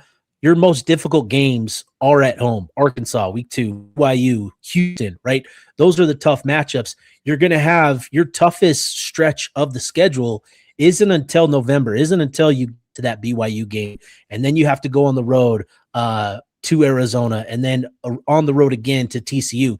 That is the tough stretch, and that is really what's going to define the ceiling of this season in a lot of ways. I think Utah has enough where they feel like they can put together a good amount of wins through that first part of the schedule. But that stretch, BYU, Arizona, TCU, that's really going to kind of determine where this team ends up in the standings. But ultimately, like, I think going into the season, it's fair. If you have them somewhere as high as 3, you can have them as low as 7, 8. I think that's all on the table because, again, you've got the foundational piece in Devin Dampier. He's the pillar of this season. You've got Scally, who's been with the program, helped build it, but just the questions around, the roster, around Coach Scally taking over, those are all fair. Everything's on the table. I just think there's enough here where you can feel optimistic about Utah, being in the top half of the Big 12 this season. I know you have to get somewhere here in about 5 minutes. So let's go over what was a story, and I guess it's still there, but the transition with the private equity. Take us through that process and what it really is about and what has been the reaction in Salt Lake City. Yeah, obviously, anytime you hear private equity, right? You're going to have assumptions about what it is, right? Private equity has earned that reputation over the many years that it's been a thing. And what Utah did was spend a lot of time looking for the partner, which led them to Otro Capital, who has experience, dealing with sports organizations and helping them elevate their commercial operations. And that is ultimately what this is all about. So what Utah has done, they've created an LLC to house all of their commercial operations, ticket sales, that type of stuff, sponsorships, all of that is now into an LLC. And Otro Capital and the private equity, that's where the partnership is in that LLC. So everything University of Utah, the campus, the athletics, decision making, all of those types of things are still protected with that LLC in place. So Otro Capital is going to come in and they've made hires already with a couple of guys, a couple of figures that come from the NFL. I think his name's, if I remember correctly, I should know his name, but I believe it's Matthew Webb is the CEO of the new LLC, coming from the New Orleans Saints organization where he handled those commercial operations with the Saints. And that's what this is going to be about, right? As we're watching college athletics evolve into more of a professional type of operation, the teams that have the finances, the revenue, the ability to fund things, those are going to be the teams that find the most success. And, with Utah having won those Pac-12 titles just a few years ago, going to the Rose Bowl in back-to-back years, they've seen the impact that a successful football program can have on everything with the University of Utah. So they know how important it is to invest in the program to ensure that it's successful. And that's going to be the key, right? Is looking for ways to maximize your revenue to keep this, football program, basketball program, to keep those successful while also allowing the university to protect their Olympic sports. That's going to be the key, is not cutting those sports, but protecting them, allowing them to continue to be a thing, because there's, you're seeing it across the country now, again, with all of the money talk and how this is evolving, that you're seeing colleges having to cut certain sports, and Utah does not want to do that. They want to continue to be an Olympic sport university as well. The ski team is super successful, and other Olympic sports as well. So that's, kind of the long-winded answer there. Hopefully that helps kind of explain what the thought process is with all of it. It does in 30 seconds. Who has the more beautiful views of the Rocky Mountains, Salt Lake City or Provo? It's Salt Lake City, because not only do you get the mountains, but you get downtown Salt Lake City, which if you've been to Rice-Eccles Stadium, you know how beautiful that can be. Like Provo has a nice view. It's got a nice setting, but just the overall view of the mountains in Salt Lake, it's unbeatable. Thank you, man. Have a great day. Steve, thank you. Appreciate you guys. Have a good one. Utah insider with us from KSL Sports, and also has the Utah Blockcast pod that he does as well. Yeah, KSL does a great job with the Utah teams, and they got a lot of great BYU coverage, and he does a really good job in keeping you up to date on Utah. So thanks to Steve for joining us. And they are a really hard team to project, and it's good to just talk some football too as we get closer to media days and to the season. There's also, of course, definitely interesting stories like the private equity, and I think everybody in the country is watching Utah and this experiment to see how successful it is, because if it's successful, they're all going to follow, or many will follow suit. And if it's not, then that in itself will be a story, because what does Utah look like on the other side of this not working? Potentially, that could be a disaster in a way. So, yeah, I think everybody's fascinated to see what that looks like over time. But in terms of just the football part of it, I mean, I found myself really just perplexed about what to expect with them, but I kind of felt that way about a majority of the league. I think Texas Tech's honestly the easiest team to predict, because you just say probably going to win every game, maybe lose one, maybe maybe a couple. Now, if somebody wants to go on and say they're going to be 9-3, then please point me in that direction. I want to see that prediction because I want to give that person a credit if, in fact, it turns out to be 9-3 and not 10, 11, 12 wins again. But beyond that, I mean, I've got Utah at like double-digit wins potential, and big part of the reason is Devin Dampier and Wayshawn Parker and Bird Ficklin and those guys. But you lose not only both tackles, you lose the entire offensive line. You lose a big portion of your defensive line. You lose all the guys to Michigan like Smith Snowden and John Henry Daly, among others. And you have a lot of question. And then you have a totally new coach.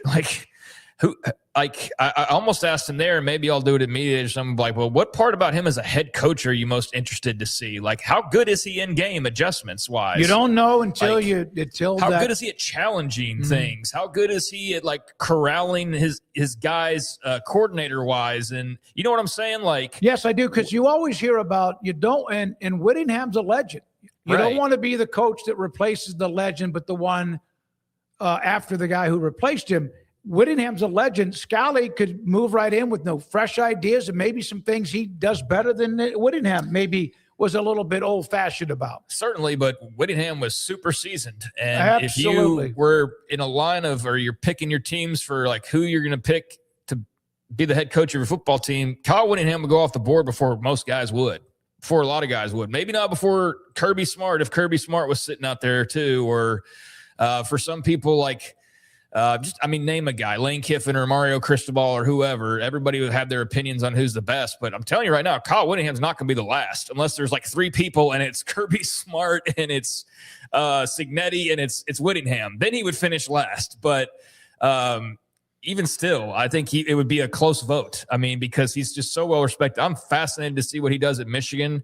And so, yeah, I think that's a big loss. And you just don't know. At the same time, Morgan Scalley might be awesome. He might just hit the ground running because he's been preparing for this for so long that it's been his dream job. This was the destiny was for him to eventually become the head football coach. And so he's more than prepared for it. But right now, we have no earthly idea. So, yeah, between the lines turning over, and they could have lost far more than they did. They did a commendable job keeping what they did, but they lost some impact guys just to the portal and also to graduation.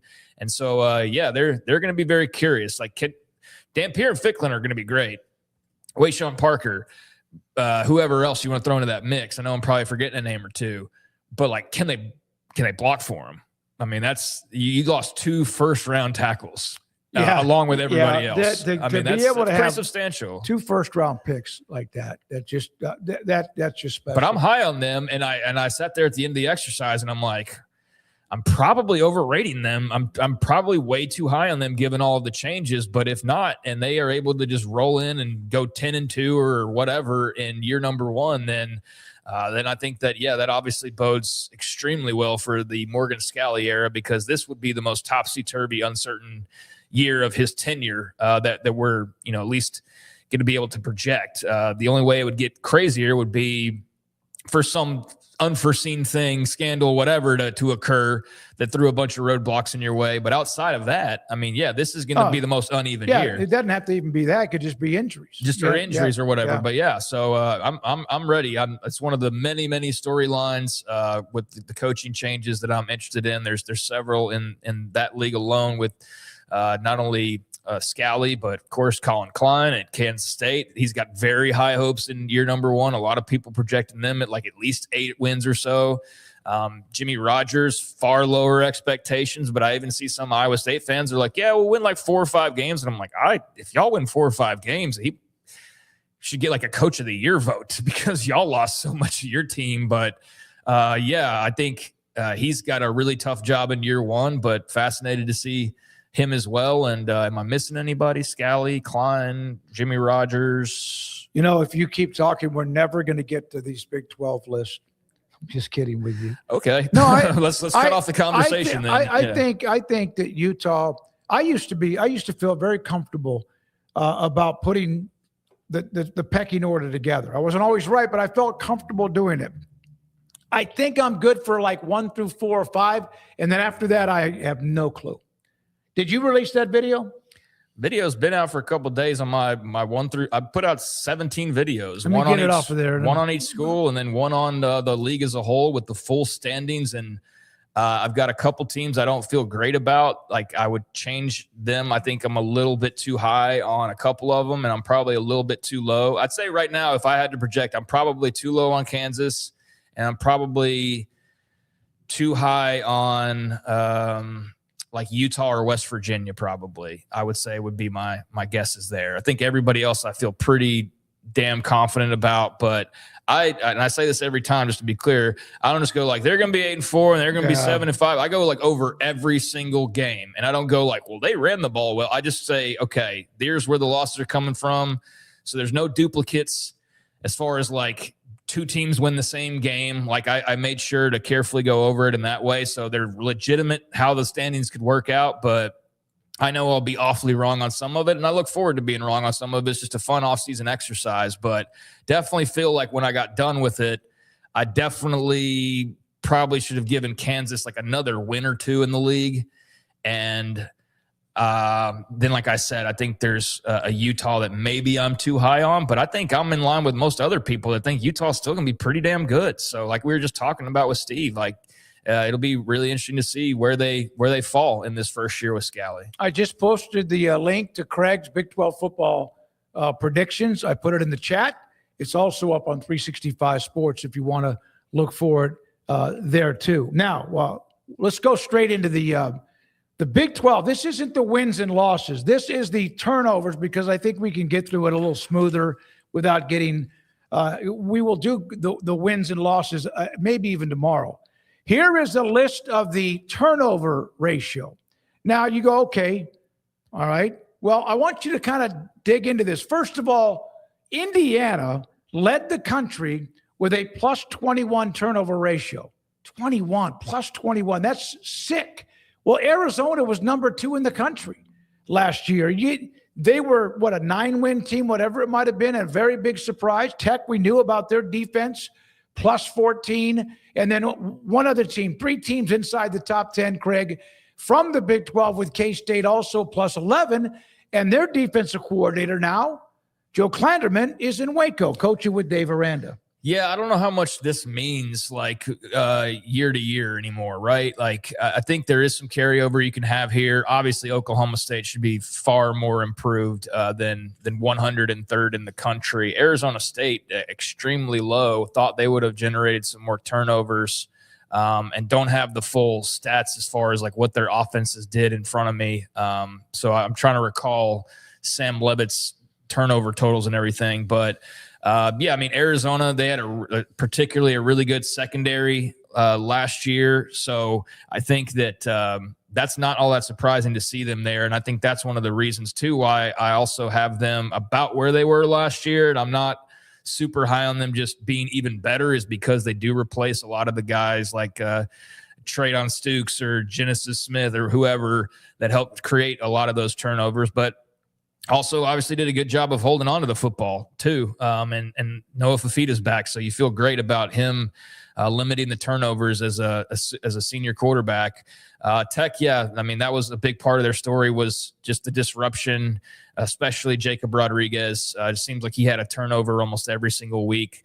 Can Austin Romaine just step in and do that, or will there be some other combination of guys that do that? I think they feel really good about the defense. I've seen plenty of people that think they'll be even better. I have a hard time believing that, just because I know they got really highly rated guys, but damn, dude, like, you are just replacing multiple first rounders with more better players. Like, I don't know. I don't know that I'm totally on board with that, but I'll give them the benefit of the doubt. We'll see.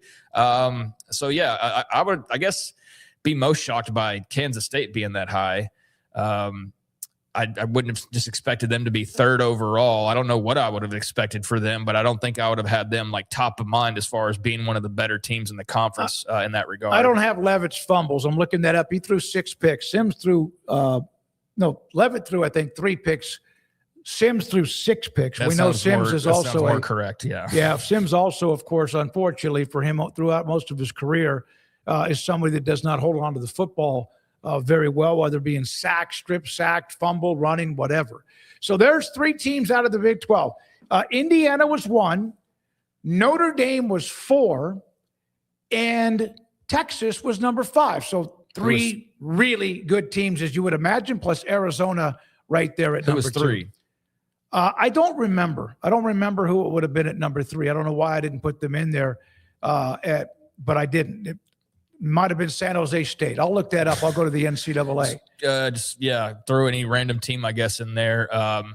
But yeah, I wouldn't have thought that there'd be 3 in the top 10. If you were to said there's a couple in there, I would have said Texas Tech pretty quickly. I think I might have worked my way around to Arizona ultimately, just the interceptions and everything. I would not have thought about Kansas State, but something for Baylor fans to get excited about with Klanderman, as you mentioned there. Thought BYU would probably be pretty high, so 20 is about right for them. And then, I mean, the rest of it's just kind of whatever you want to make of it, really. I don't have the overall, historical. Arizona State's extremely low, like we said a second ago. I thought Oklahoma State might even be lower. They might be like negative 25 the way the season felt half the time. Baylor, they couldn't force a turnover. They couldn't even get an accidental turnover. But you just think about that. Let's just say you cut that in half, and maybe there's a game or two you might be able to pull out. But there's the list. I put that up because I was stunned at where Arizona was. And must have just not been paying attention. Not surprised by Tech. They had that ferocious pass rush. They picked Jacob Rodriguez and others who had the interceptions. But I noticed the K-State with Klanderman and what kind of impact he might have this year with Dave Aranda. The other teams above the plus and minus, BYU, Utah, Iowa State, not a surprise with them, Houston, and then West Virginia and TCU. Yeah, that's a list. I don't really have much more. It's interesting to look at all the different stats, and at the same time knowing that a lot of them don't just translate to 2026, but an interesting glimpse at who was successful, and obviously a lot's changed. K-State's going to be different. I mean, the DC that helped get them to number 8 is going to be different. The whole coaching staff's different, but I think bodes well for BYU and Texas Tech bringing a lot of guys back. Just again, they cause so much havoc and disruption that I'm not sure that they just replace that. But if they do, then then hell, you won't hear me doubt them next year at the same time when they're reloading whatever this next class looks like and they're replacing the new guys they brought in. It'll just be what they do at that point. But yeah, last year was pretty spectacular. All right, my computer's very sluggish. Let me get to the turnover margin for teams, and I'll try to see if I can get that. It's not working for me very well at this particular time. For not sure what? For the teams plus and minus turnover margin around the country. I mean, I've got it right here. Are you talking about the whole national? You asked me who was number 3, and number 3 was UConn. They're pretty good. Last year, they were number 3 as far as plus and minus. You asked me who that was, and that's who it was. Yeah, no, I didn't know you were circling back to that. But on the if you take out the postseason, there's a bunch of teams that drop down a spot. Well, this is plus and minus, and you're right, because some teams like Indiana played 15 games. Well, Indiana would still be number 1. Arizona would still be number 2, but like Kansas State would be 9. Let's just see what BYU would be. They'd be actually higher, 18. So this is with a postseason. Without a postseason, it's actually Indiana at 1, Arizona at 2, UConn at 3, Southern Miss at 4, and then Texas at 5. That would actually be the top 5. And then Texas Tech right there at 6. Remember, Notre Dame only played 12 games, and you're talking about some that played 13, 14, or 15. So there we are. I love that. I'm not a time of possession guy. I'm not a total yards. I'm a turnover ratio plus and minus. That's what I look at as, to me, a critical part of Phil Bennett, when he's been on, talks about red zone defense and efficiency when it comes to defense. When we come back, Craig SMOAK and off the radar, Dr. James Hurley, president of Tarleton State. What a journey that has been. He will join us at just after 5. This is 365 Sports. QC Kinetics. Man, it feels good that I feel good. For me, I mean, you can disagree or not if you want, but it just feels nice, because I did go through like 4 to 5 years of waking up, and if it wasn't my hip that was tugging at me with pain, it was my lower back, or just and then even it affected sometimes my quads. And now this morning, got up, I ran 3 miles. I really enjoy. I'm not going back to running 8 or 10 or whatever. And I'm not going to do that. But just to be able to spend 20 minutes, 25 or 30 minutes running, even in the heat and humidity, although today was kind of overcast and a little bit of wasn't cool breeze, but a little bit of a breeze. QC Kinetics and the treatment I've received since September is why I can do that, because I couldn't even think about doing that. I didn't feel good a lot, and I was sick of it. So then I went up to QC Kinetics in September, free consultation for you, me, and anyone that wants to get, well, you want to feel better. Aches and pains in your joints, arthritis, or just something that is not getting better, and you've had all of the steroid injections and it doesn't help very long, if at all. And QC Kinetics can take care of that. By the way, treat joint pain, sports injuries, chronic conditions. And I started to wonder if this was something I was going to have to deal with for the rest of my life, which I hope is for a long, long time. QC Kinetics has fixed it. I feel better. I wake up, let's go. I go to bed feeling as if I've accomplished something every single day. Natural substances from your own body, stem cells, also platelet-rich plasma. They take it from your body, put it back in your body. After they spin it, clean it up, and you will feel better. Not just to feel better for a little bit, feel better for good. Contact them. Here are the numbers from Dallas and Houston: 972-972-8610, 713-913-5285. Revitalize damaged tissue and other problems inside of your body with QCkinetics.com. It's time to compete against yourself, finding too many excuses not to work out combined with bad eating habits, and Waco Regional Tennis and Fitness can help reach inside your competitive soul. Discipline, getting results you've only dreamed about, personal training, group exercise classes, and even a tanning bed, world-class tennis facility, and pickleball courts and lessons available. Waco Regional Tennis and Fitness, spacious, clean workout rooms, free weights, state-of-the-art technology, weight training equipment, and no intimidation. It's time for you to react today, not tomorrow, at Waco Regional Tennis and Fitness on Lakeshore Drive in Waco.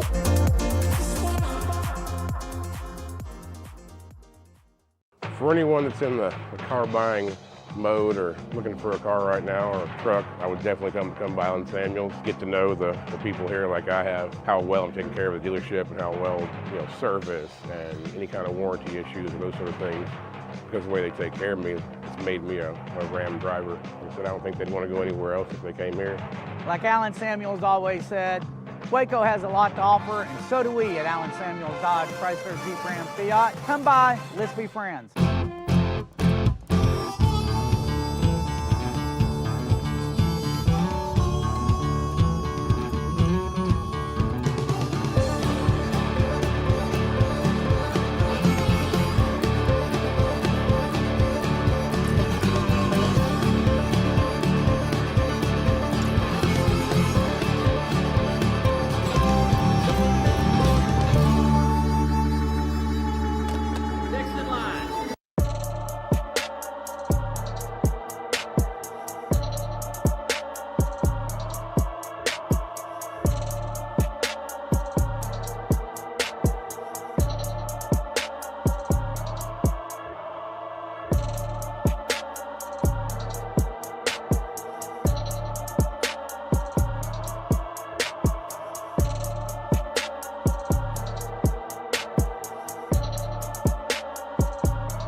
Automatic Chef is your local vending, office coffee, and micro market provider, delivering outstanding service to break rooms all over Central Texas for over 50 years. Automatic Chef brings the best products to your location at the best prices. With hundreds of choices in fresh food, coffee, snacks, and drinks, make break time great again with Automatic Chef. Automatic Chef Canteen, 6900 Imperial Drive in Waco, or online at automaticchef.com. It's time for Craig Smokes Off the Radar. Welcome to 365 Sports, or welcome back for those of you already with us. And time to get a little bit of Off the Radar, a segment where a couple times a week we take a look at stories outside of college sports. And sometimes there's some crossover. We started the show is probably a little bit too late to catch the headline on Arkansas has a new stadium rights partner. I did see that. They're making some pretty good money on that too. Yeah, they are. Do you want to carry that over to tomorrow? No, or go do you ahead. wanna... It's the stadium naming rights, right? Yeah. So Arkansas's got a new naming rights agreement, and I just threw this in here because, like I said, we probably just missed it before the show, and the details have been coming out over the last couple of hours of it. But this from Whole Hog Sports: Arkansas's new naming rights agreement will be for Community America Razorback Stadium. I just feel the traditionalist just. It's like scratching fingernails against a chalkboard. Feeling like their blood is boiling at this moment, or just the ick chills. But Community America Razorback Stadium is now the official name for Arkansas's football palace, the largest deal of its kind in college football. Sources told Whole Hog Sports the deal is worth $70 million over 13 years. So that's an average of around $5.5 million annually. And again, that too, the largest known agreement in college football. So I know that no Arkansas fan is going to sit there and say, hey, you want to head on over to Community America Razorback Stadium? But yeah, I saw others saying, well, how about Razorback Community Stadium? It's like, yeah, but you're not Community America Bank's not going to go for you just throwing the word community in there. They're paying $5.5 million per year. They're going to make sure you know what damn business is on there. So there you go. Community America Razorback Stadium, an extra $5.5 million. And I guess it all adds up, right? I mean, we talked Utah's apparel deal and jumping over to Adidas. And while the money's not quite as high as it was, there's more NIL opportunities. You've got the apparel leg that's always been around. But then the stadium rights thing, though, that's something that you've just seen people sort of dabble with a little bit. But I feel like in about 2 years, we're going to look up and what stadiums will not have a community bank of their own type sponsor. Will we have Dell? What is it? Well, down in Austin, that's going to be interesting because it's DK Royal Memorial Stadium, Earl Campbell, Ricky Williams like Field. Will Oklahoma right? get Chesapeake Energy Gaylord Family Memorial Stadium? I mean, here's what I am surprised with. I don't know much about the name of that bank, but in the chat room, the immediate response was not Tyson Foods or Walmart. No, not for the stadium rights. I think that could be more of the jersey patch, right? Isn't that what they're doing with the jersey patches, Tyson? Or was that just a meme that I saw because that's just the obvious thing to do? But forget that. What about Walmart? That's what he said. Tyson Foods or Walmart. Oh, I heard you say Tyson Foods. I didn't hear. No, Tyson Foods. Yeah, that's going to be the jersey patch. So they are. Okay. They are in. Somebody pulled pork field. Yeah, and the Tyson Foods on the jersey. I mean, the good news is that the reds blend together pretty okay, but it's just gross to look at. I like Arkansas. It's just gross to look at. It's an Arkansas is a good looking color. Well, it's similar to Indiana and Oklahoma and so on. So I like the shade of it. It's not similar to Nebraska, really. Nebraska's more of a red. Razorbacks are more of like a. They got a little bit of darker crimson, red. darker, crimson. Like a combination of red and maroon or something. Yeah, Nebraska's more of a brighter red, but yeah, Arkansas, Indiana, Oklahoma, all kind of live in the same red family there. But yeah, the Tyson Foods patch, I mean, that's going to be an adjustment, folks, seeing the jersey patches. I know we'll all just fall in line like we did with Major League Baseball when they decided to do it. NBA's been doing it for a while. When I was still a fan of a team, they had Chime on their jerseys, and I don't know. There's times I'd just be watching it. I would just focus in on that patch, not because I couldn't look anywhere else, but I'm just kind of looking at it. I'm like, I guess that's not that big of a deal. And there's other times I would watch and I'm like, well, at least that one blends in compared to this team they're playing where it just looks like garbage. But the Tyson Foods on the Arkansas jersey, that'll make you take a step back. So they've hit up the jersey patch. They're doing the stadium naming rights. We'll see. Arkansas, we talked about the other day with the SEC, yet another team winning a baseball title, and they're on this. They're like, I saw the meme of they're the kid looking up from the window, like they're grounded, looking at all the teams celebrating their World Series titles. And I mean, that's definitely true in baseball, but just in general, they're not going to leave the SEC to come to the Big 12, to be very clear. Hell no. They're the first ones that ones that left. Yeah. Right. But I just see that floated like, well, wouldn't they have more success? Yes. And they'd have a lot more money, or they'd have a lot less money if they did that. So the whole point is to have the money. But yeah, I'm curious with their own coaching change, Ryan Silverfield, of what he's able to do there, because it does sort of they feel left out. I think like they're left out almost. Yeah, basketball with Calipari, they're fine. Baseball, they'll be good. But even in baseball, though, they're watching. Here comes Oklahoma, and within 3 years in the SEC, they're winning the national championships. Like, you bastards! But Arkansas with the stadium naming rights. It's the richest, at least based on the story from Hog Sports. It is the most lucrative deal of its kind in college football. $5 million a year. I said all that. I didn't know if you said it was the highest. I definitely did. By far, Arizona's Casino del Sol is at $3 million, which would be next in line. Okay. Do you listen when I talk? No, because Rez is. You're gonna. I got to watch those guys inside that. Oh booth yeah, no, there. those producers are back there distracting you. But yeah, I definitely said the richest deal as a whole, and then also on a yearly basis. So there you go. Community America Razorback Stadium and uniforms brought to you by Tyson Foods. All right. That's Arkansas for you. I am of the opinion that in college sports and athletics, you got to find money wherever you can find the money. Yeah. I get it. There are some names of stadiums that just still roll off your tongue, and some that are just kind of like, it's hard to say them. I mean, I don't think I think it just depends on. I think if you're a fan of Michigan, Michigan's name matters to you. I don't know how much it matters if Arkansas changes their name. Let me ask you this. Would you rather have the name of I know if you're the sponsor, you want that off the top. Because, for example, Bobby Dodd Stadium at Georgia Tech is Bobby Dodd Stadium at Hyundai Field.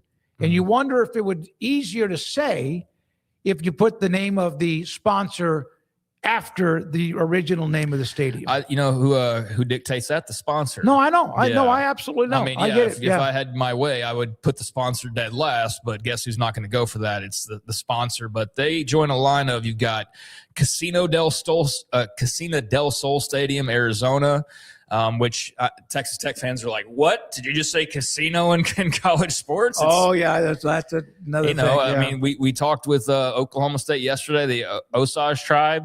And the fact that they're very casino invested, had some Texas Tech fans going, wait a second, although it's not like as direct as you think it is, but it's still, I understand kind of the side eyeing on their part because of how much they've been picked apart. Yeah, there was a little bit of, look. Yeah. USC United Airlines Field at LA Memorial Coliseum. That's a $4.3 million deal. That takes forever. If you're a sportscaster and you got to say where they're playing, that's half your sports. Houston TD-ECU Stadium, Boise State Albertsons Stadium, and FIU. Let's not forget them. The deal with Pitbull for Pitbull Stadium, 5 years, $1.2 million annually. Those are just some of the examples. So they're not like Jones awful. AT&T Stadium, Tech. AT&T, and that's been that way for a good while. So yeah, I mean, that one, like, that just kind of rolls off. That doesn't make you go like, oh, the phone company. That's what are one they of the doing? older ones. That's been going 20 years. That's been a while. So I think we're just accustomed to that. But yeah, I wanted to bring that up because it's definitely a bit off the radar, and we didn't have it for the headlines. Meanwhile, just a couple of other random notes. AJ DiBanza is getting settled in the District of Columbia. The number 1 overall pick in the draft a couple of nights ago out of BYU has unveiled that he will be wearing the number 4 officially moving forward. He said that he had some cool anecdotes, but he said he's going to wear number 4, and he's just getting settled in. And he wore number 3 in college, but do you know why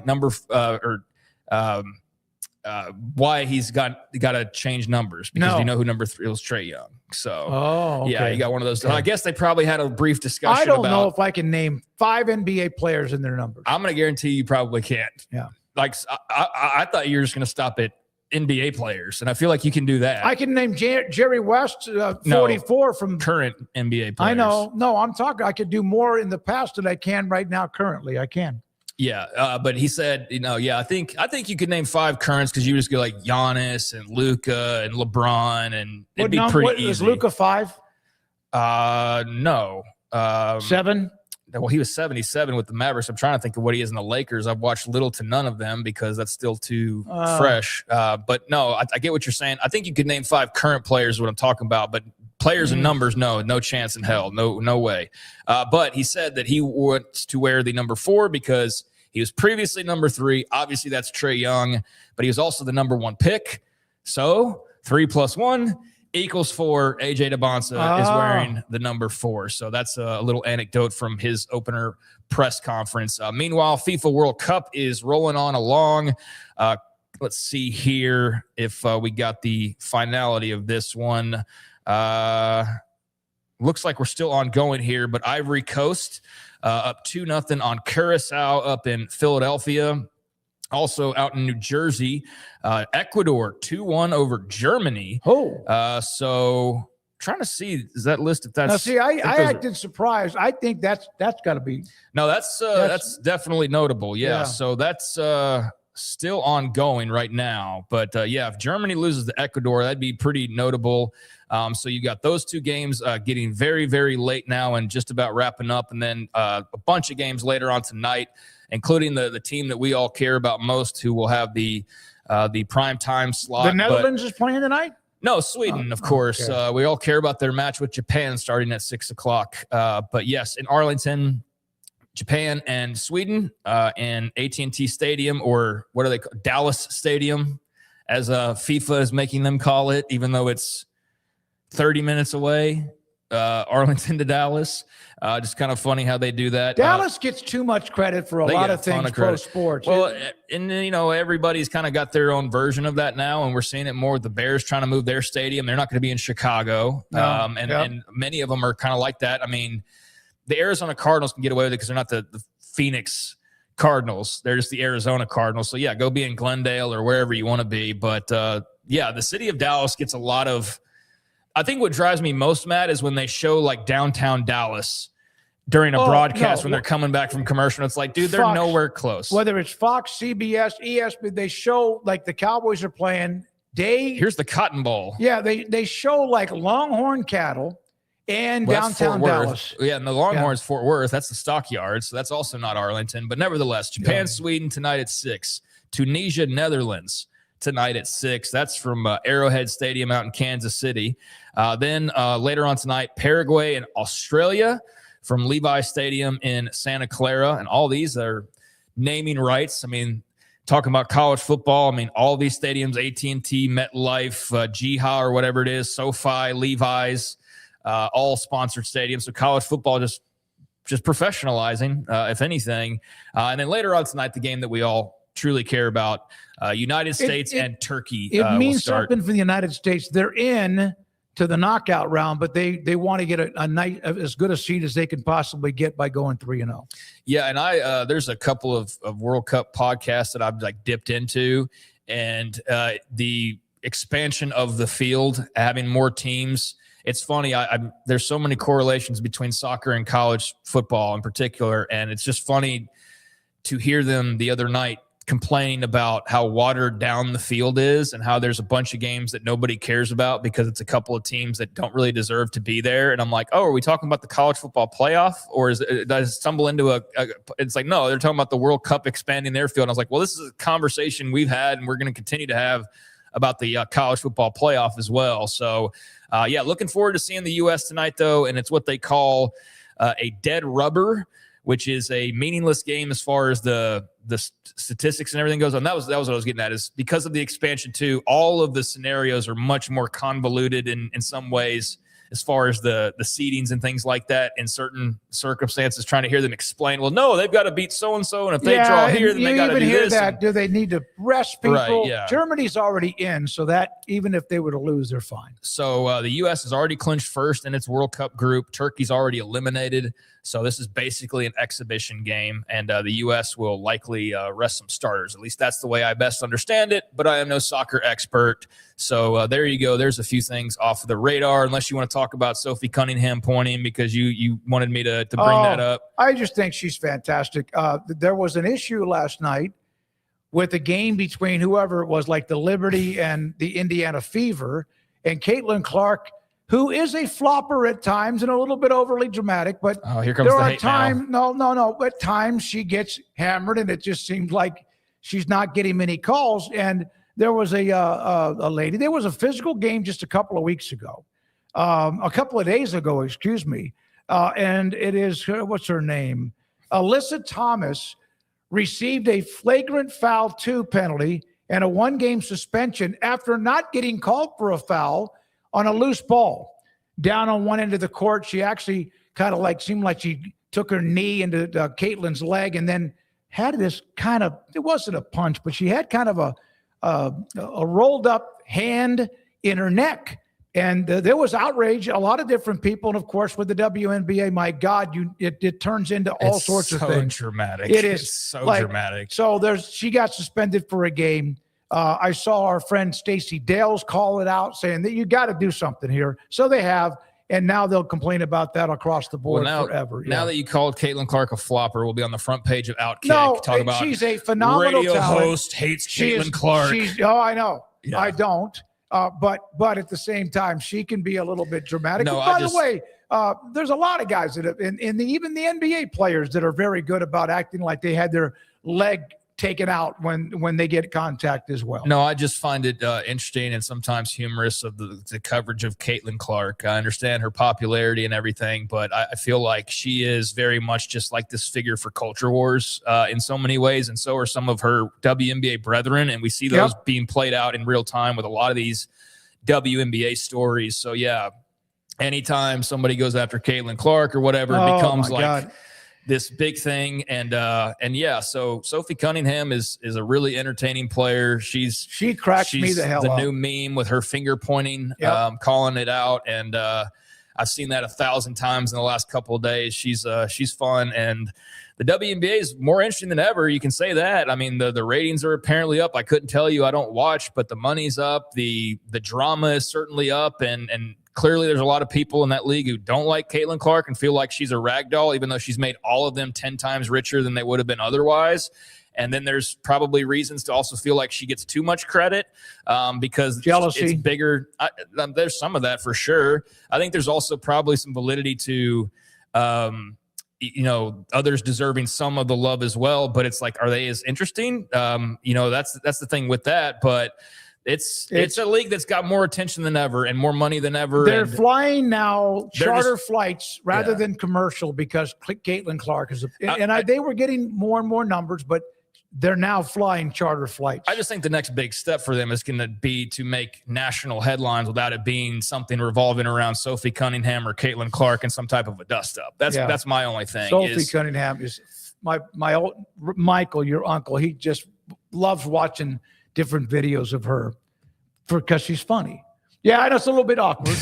Cool. I get that. All right. No, I was just trying to say, I think the big test for them will be to have people watching and talking and covering them, but not be about some bit of drama that occurred during the course of a game. Like, that's when I feel as though the league itself will have taken a much bigger and more important step. The money and being bigger than ever, that's important. Better TV deal than ever, that's important. Better benefits and contracts, that's all important.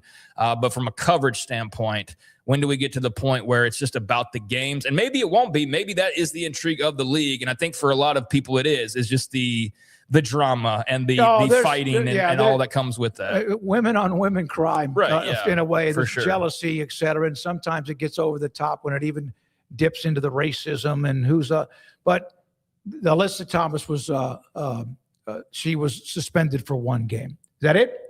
All right, Rez, I know Dr. Hurley is on hold. Let's take a break here and come back with the president at Tarleton State University. What a story they have been. That's next. This is 365 Sports. Petty Clinic, lowt.com. Dr. Kent Petty can help you become the high-performance man that you want to be, need to be, and used to be. Means as you get older, 1 out of every 3 to 4 men have symptomatic issues of low testosterone. How do you know? Get your blood work. Get your blood drawn. Dr. Petty will help set that up for you. Contact him at his website, pettycliniclowt.com. There's a phone number there, too. Tell him I sent you. He'll set you up to get your blood work, take care of that appointment, get the results, and get back with you. And if your T level is too low, he can help you increase it with an option so you can get that energy back and a lot more back, too, at pettycliniclowt.com. Petty Clinic Men's Healthcare in Woodway is now proud to offer you men an exceptional weight management body sculpting product called semaglutide, also known as Ozempic or Wegovy. Semaglutide is an FDA-approved weight management medication. Once-a-week injections of this powerful medication offers an average body fat weight loss of 20% within the first year of treatment. In addition to body sculpting, semaglutide also normalizes blood sugars and has the clinical research proof of reducing blood pressure, cholesterol, stroke, and heart attack risk. If you're like most men and you have stubborn fat that will just not respond to typical diets and exercise, then help is finally here. Semaglutide. Affordable, highly effective.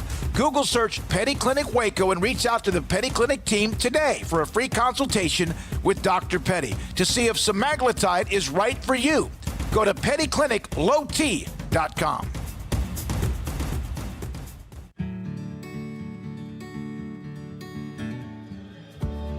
Whatever it is you wrangle, whatever seeds you sow, no matter what you nurture or what you choose to grow, at Texas Farm Bureau Insurance, we're proud to protect all Texans. When you play hard, sometimes you fall hard. Sports injuries require special treatment. At Southwest Sports Medicine and Orthopedics, our team of expert doctors provides athletes and active adults with comprehensive sports medicine care, diagnostics. Whether you're in high school, college, or beyond, we'll help you get back on the field. Call on the team physicians for Baylor Athletics. Call Southwest Sports Medicine and Orthopedics.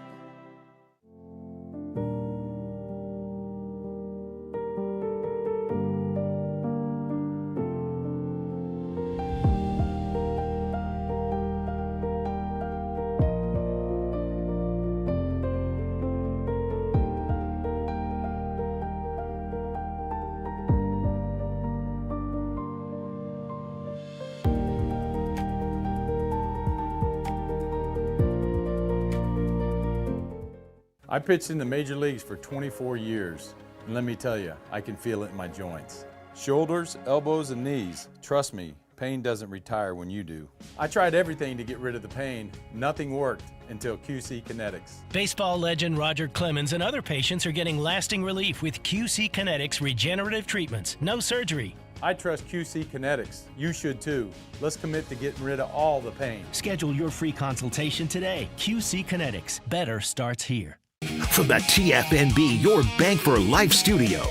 Now, it's time for the SMOAK Show.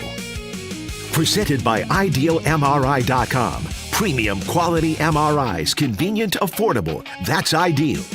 And by Texas Farm Bureau Insurance.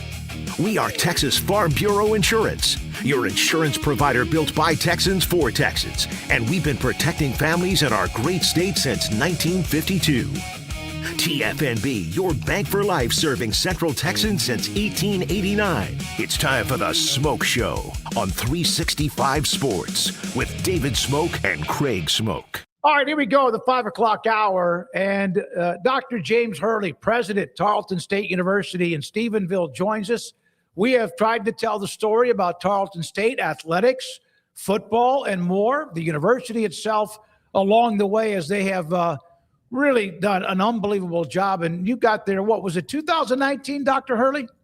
Yes, sir. Good to see you, David and Craig. Thanks for having me on. August 1st, 2019, just a few months before COVID. And that's like a lot of people always go back to what they were doing when that happened. And you've survived it. You've plowed through it. We started this podcast in the middle of the early part of COVID in April of 2020 so we could relate to you. Is it sometimes you look back on everything you guys as a university have accomplished and go, how did we do that? Yeah, it's been incredible. This place, as you know, it's really special.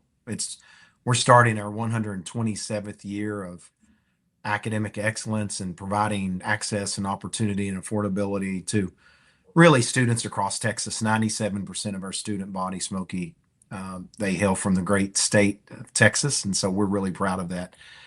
And so when John Tarleton left his life's fortune to create this incredibly special place, it was to ensure that we offered access and opportunity. Affordability wasn't really talked about back then because it was affordable. Now it's becoming less, and it's my job and our job as leaders to ensure that we make a Tarleton degree more affordable today than it was yesterday. So with all you've done, and I'm going to start with athletics because we're a sports show, but we do talk about many things, the education part of it and cost. With all of you that you've done, the facilities, everything, how healthy are you financially with all of that and still what you need to get done? Yeah, well, thankfully, we are part of the Texas A&M system, and we're one of the 4 PUF or permanent university funded schools, as we know here in Texas. That gives us a tremendous advantage in terms of building the academic and research facilities. Now, the misnomer is you can use PUF for anything, and you can't. We can't use it for athletics. You can't use it for really all auxiliaries, athletics, dining, housing, parking, etc. But what that allows us to do is to raise money for the athletic facilities that we need, because we're not having to raise money for academic facilities. The Texas A&M System Board of Regents and our Chancellor, Glenn Hager, they are exceptionally supportive and very proud of the growth and momentum that we have at Tarleton State.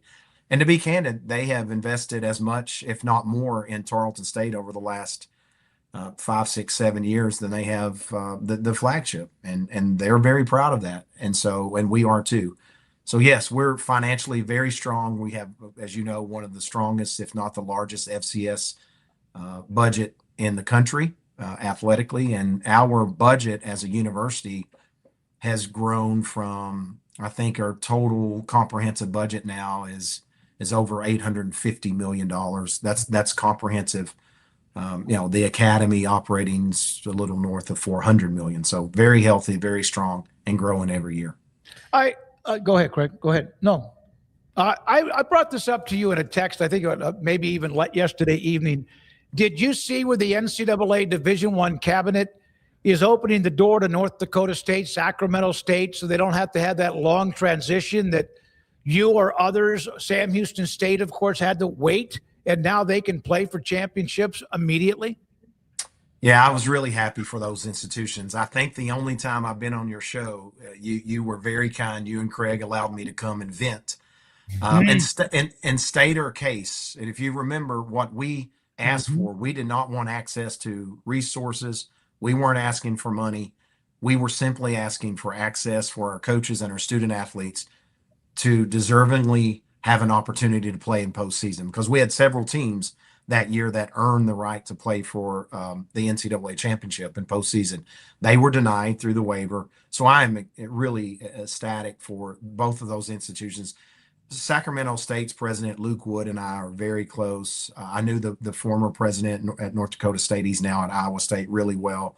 I know A.D. Larson there very well. They do a great job. Those are 2 outstanding institutions. I'm happy for them, but I'm more happy for, and I'm very pleased that the NCAA did the right thing and allowed those student athletes the access to the tournaments. Because if we're not about students and student athletes and giving them the optimal opportunity to succeed on whatever platform, whether it's research, whether it's in the classroom, athletics, then we're in the wrong business. And so I'm really happy for the student athletes and coaches that will now have access to those championships. So when it comes to some of the legal side of everything that's going on, we always hear about what Ohio State thinks or what Texas A&M thinks, and they make their cases be known. When it comes to like the Protect College Sports Act, what does that mean for better or worse in your mind for a Tarleton State? Yeah, I'm very much in support of that bill, and have sent text messages to Cody Campbell and others that are advocating. I've had several conversations with our congressman, Roger Williams, who I'm blessed to have a congressman that actually played collegiate and professional athletics. So he teaches me a lot. I was not a professional athlete by no means. And so he walks me through kind of what that looks like in Congress and the pros and the cons to a bill. But we have to protect all forms of opportunity. You heard me refer in my opening statement here at Tarleton State. We truly are about access and opportunity. And when you start diminishing opportunities, Craig, and you start taking away Division III or Division II or NAI or FCS, you're taking away opportunities from young people. And that's where I think we have to be really careful in protecting all sports, the Olympic sports, the non-revenue, the high revenue.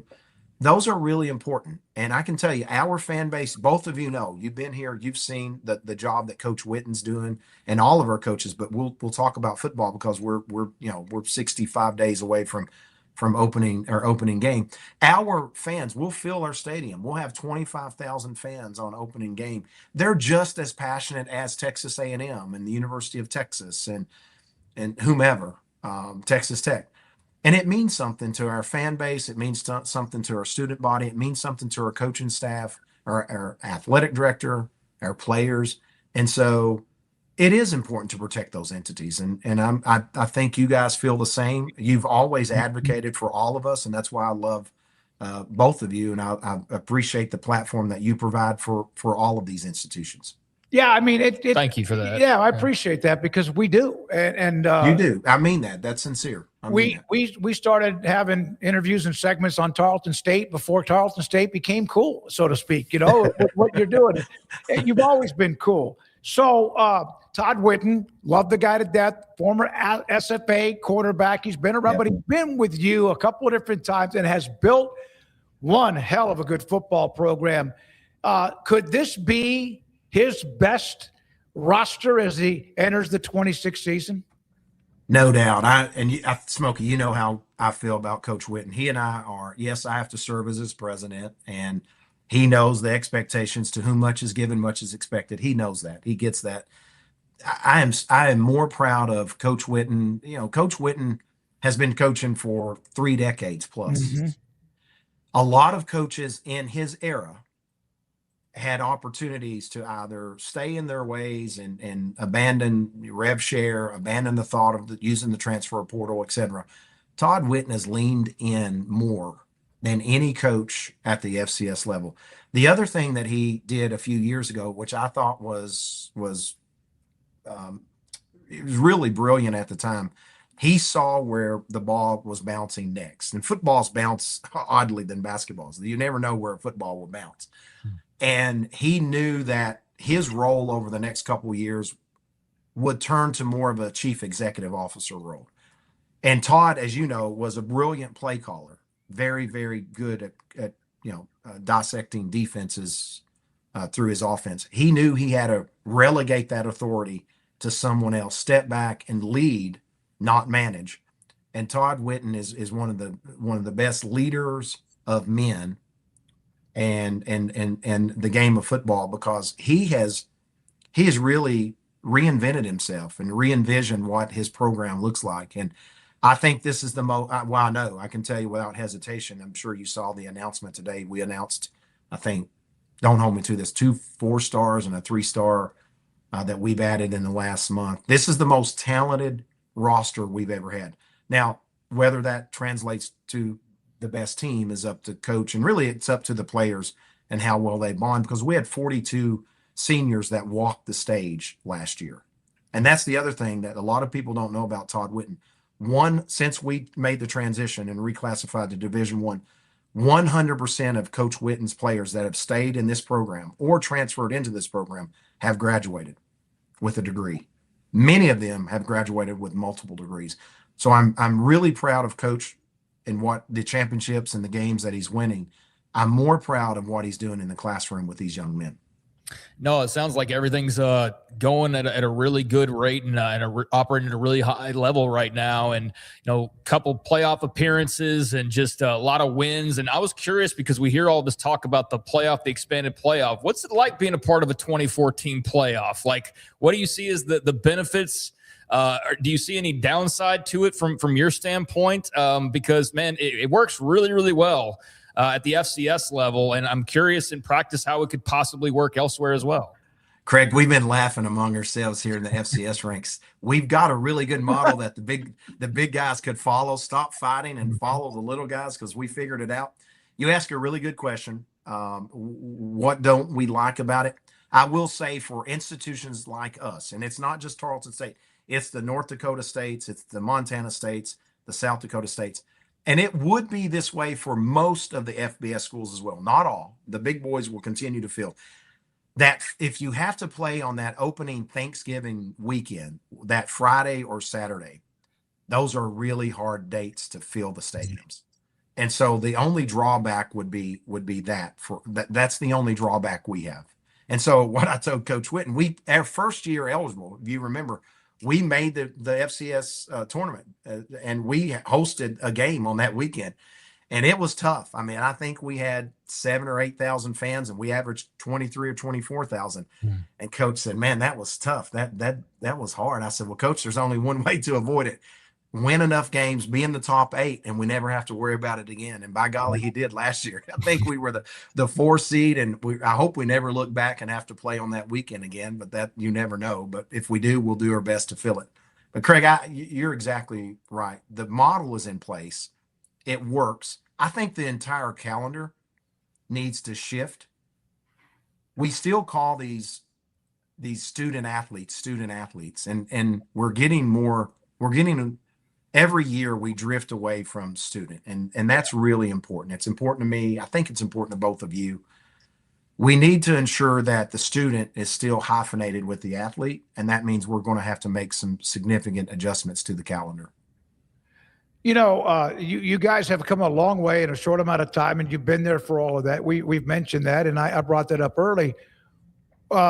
Is this at a pace that you feel comfortable with what you're doing, and what is the future, depending on whatever happens, I guess, with college athletics?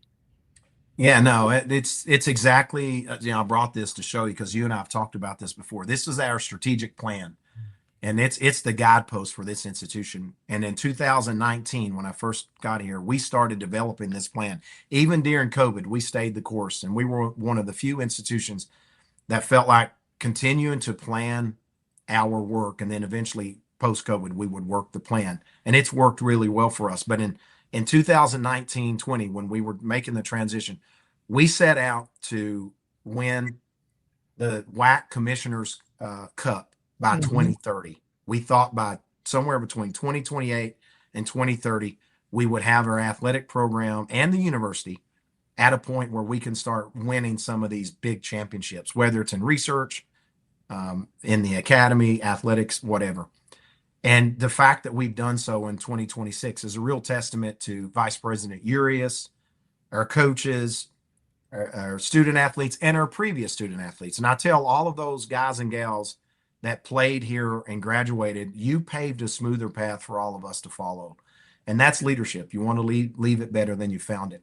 So, my team will tell you the pace is never fast enough for me. And so we're going to continue. We're the fastest growing public university in the state. We're among the top 3 fastest growing public universities in the nation.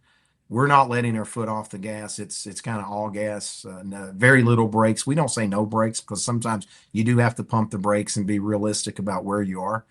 But we want to continue to go and grow and thrive, and we're in a perfect location. And you never want to give up the momentum, the big mo, so to speak. It's really hard to get back, and so we want to continue the momentum. Vice President Urias and his team are doing a great job over there. We think we have an incredible year athletically and academically ahead of us. So I think, Tarleton State's growth will continue to attract intrigue by the FBS ranks and other people. We just want to be in a position to win whatever level we're at. We love the UAC. I was instrumental in helping build the UAC. We love it. We think it's a great conference, and we're going to, whatever level we're at, we want to be the very best at that level. With the growth, and this is not athletics driven, but it's because of the health of the university, which is the number one part of the mission statement and the students. Right. How about housing? Where are you putting everybody? Is that something that is part of your? Yeah. Fair question. So we roughly have about 4,800 beds on campus now. The Texas A&M system, we're in the midst of, we're about 25% complete with the first of 4 1,000 bed units that we're building on campus. That will get us close to about 10,000 beds. That will ensure that we can house, at least through the next 5 to 8 years, every freshman and sophomore on campus. We will surpass 35,000 applications this year. On our main campus, we can only accept 3,200 students on main campus. Now, some of our growth will come at Fort Worth, and of course, we have a small Waco campus of about 1,000 students there at MCC. But our real growth is here and also our Fort Worth campus. So we can't build those beds fast enough, Smokey, and we're thankful that the Board of Regents and our chancellor is investing about $120 million per residence hall. So we will build 4 of those every single year. We'll break ground on a new set, assuming that the board continues to approve and fund, and I have no reason not to believe, because we have an incredible supportive board and chancellor that sees the real value in investing in Tarleton State right now. Have you had anybody else, another conference at the FBS level, contact you? Yeah, I mean, Vice President Urias has had conversations. Those individuals have, whether it's coaches or presidents or conference commissioners, they always reach out to gauge, where are we as an institution? How healthy do we, feel that our budget is, et cetera. But in terms of offers, I want to be very candid and transparent. We have not received an offer, and that's something we would really have to methodically think through. Certainly discuss within our university community. We have the utmost support from our Board of Regents and our chancellor. They would love to see Tarleton State play at the very highest level and represent the system at the highest level. So what we're doing now, we're only 6 years into this. And so we're going to continue to build and enhance and be the very best member of the UAC.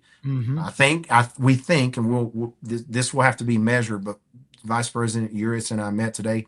We're pretty sure we finished among the highest among the Learfield Cup standings for FCS scholarship programs. So some of the Ivy League programs that have 30 and 35 athletic programs, they finished above us, but as you know, they're non-scholarship football. But in terms of scholarship football, we think, and we'll know more, and we'll obviously would release this information over the next couple of days. We think we finished at the very top, and they're vetting that now, and that's why I don't want to say we were one, but we think we finished one, and we're going to vet through that over the next 24 to 48 hours. That's an incredible, testament to this institution to go in 6 years from probably dead last in those Learfield standings to top scholarship FCS. Last thing, where's your Indiana University national championship poster, jersey? Well, if I could turn this screen around, you would see my diploma very proudly there on the wall. Yeah, there you go. I'm a proud Hoosiers. And Kendall and I, we didn't watch any other game. My wife and I, we didn't watch any game outside of the Tarleton Texans. We just don't have time, except the championship game when Indiana was playing Miami. And I was sitting there on the sofa and I said, can you believe, my Hoosiers are playing in the national championship? Smokey, I remember going to a game, a homecoming football game where during my time there, where we may have had 3,000 or 4,000 fans. And I'm pretty sure, don't quote me on this, I think we played Wisconsin and they beat us like 50 points in football. And everyone was just excited about Midnight Madness in basketball and the job that Pam has done as president and Kurt Signetti, obviously, as football coach. It's really changed the trajectory for that institution. I'm really proud of my Hoosiers. No doubt about it. Thank you very much, Dr. Hurley. We appreciate your time. Good luck. We thank you both. Thank you all. Thank you. Dr. James Hurley, Tarleton State University president. He also was a part of the presidential leadership at Harvard University Institute for Presidential Leadership. He has done a great job at Tarleton since 2019. Somebody, might have been Chris Bartles in the chat, said that Stephenville is blowing and going, expanding, getting bigger, better, because of what's happening on the campus at Tarleton State University. Yeah, I'm sure it's some of that. It's also just location. Being halfway between Fort Worth, or not halfway, but being an hour out of Fort Worth, which is absolutely exploded, being more in Central Texas where there's a lot more area and land and things that haven't been built on just yet. They're ripe for a lot of growth, and you're seeing it outside in the outskirts of Dallas now. sleepy old farm towns are now like the next big shiny cities. And Stephenville being an hour southwest of Fort Worth, and then what is it? How long is it from Waco? It's like Stephenville. It's. I'm going to guess an hour and 15 minutes or so. Yeah. So, and then you got Abilene over on the western part of Stephenville. So it's kind of in the middle of those three areas. And so not huge. Fort Worth's a big city, but cities that are all growing, and they're right there in the middle of it. And yeah, they've got a lot of places to build and to grow. And so, I think they're in a really good spot,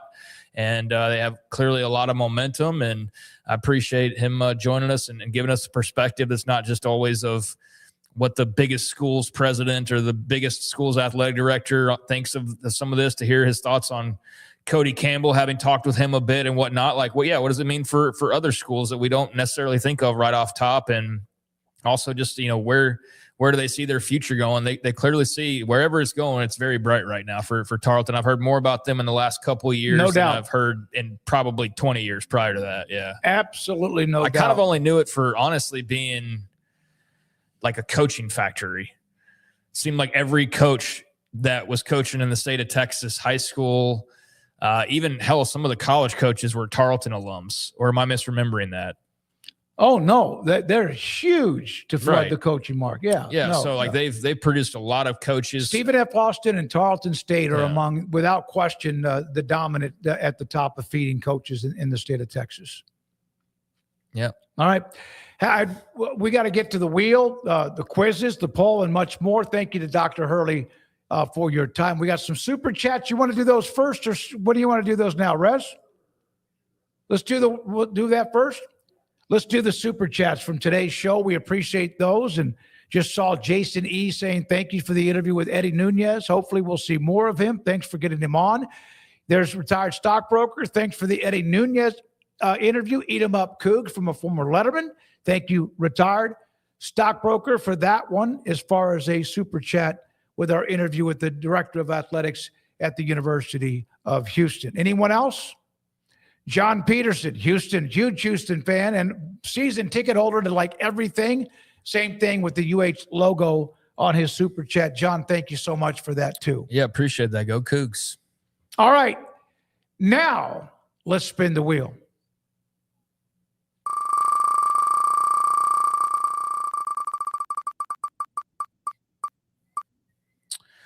Let's see. Have you ever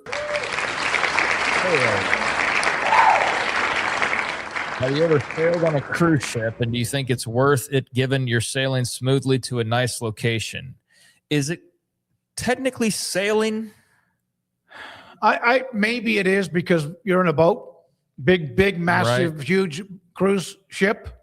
But I guess that's what it is. I don't know. It wouldn't be driving. It wouldn't be flying. So I guess sailing would be it, since you're on the water. Well, I just feel like sailing is, you have you're thinking about like a guiding you. Yeah. So I don't know but regardless, I get the gist of the question. So I've never been on one. I've never been sailing.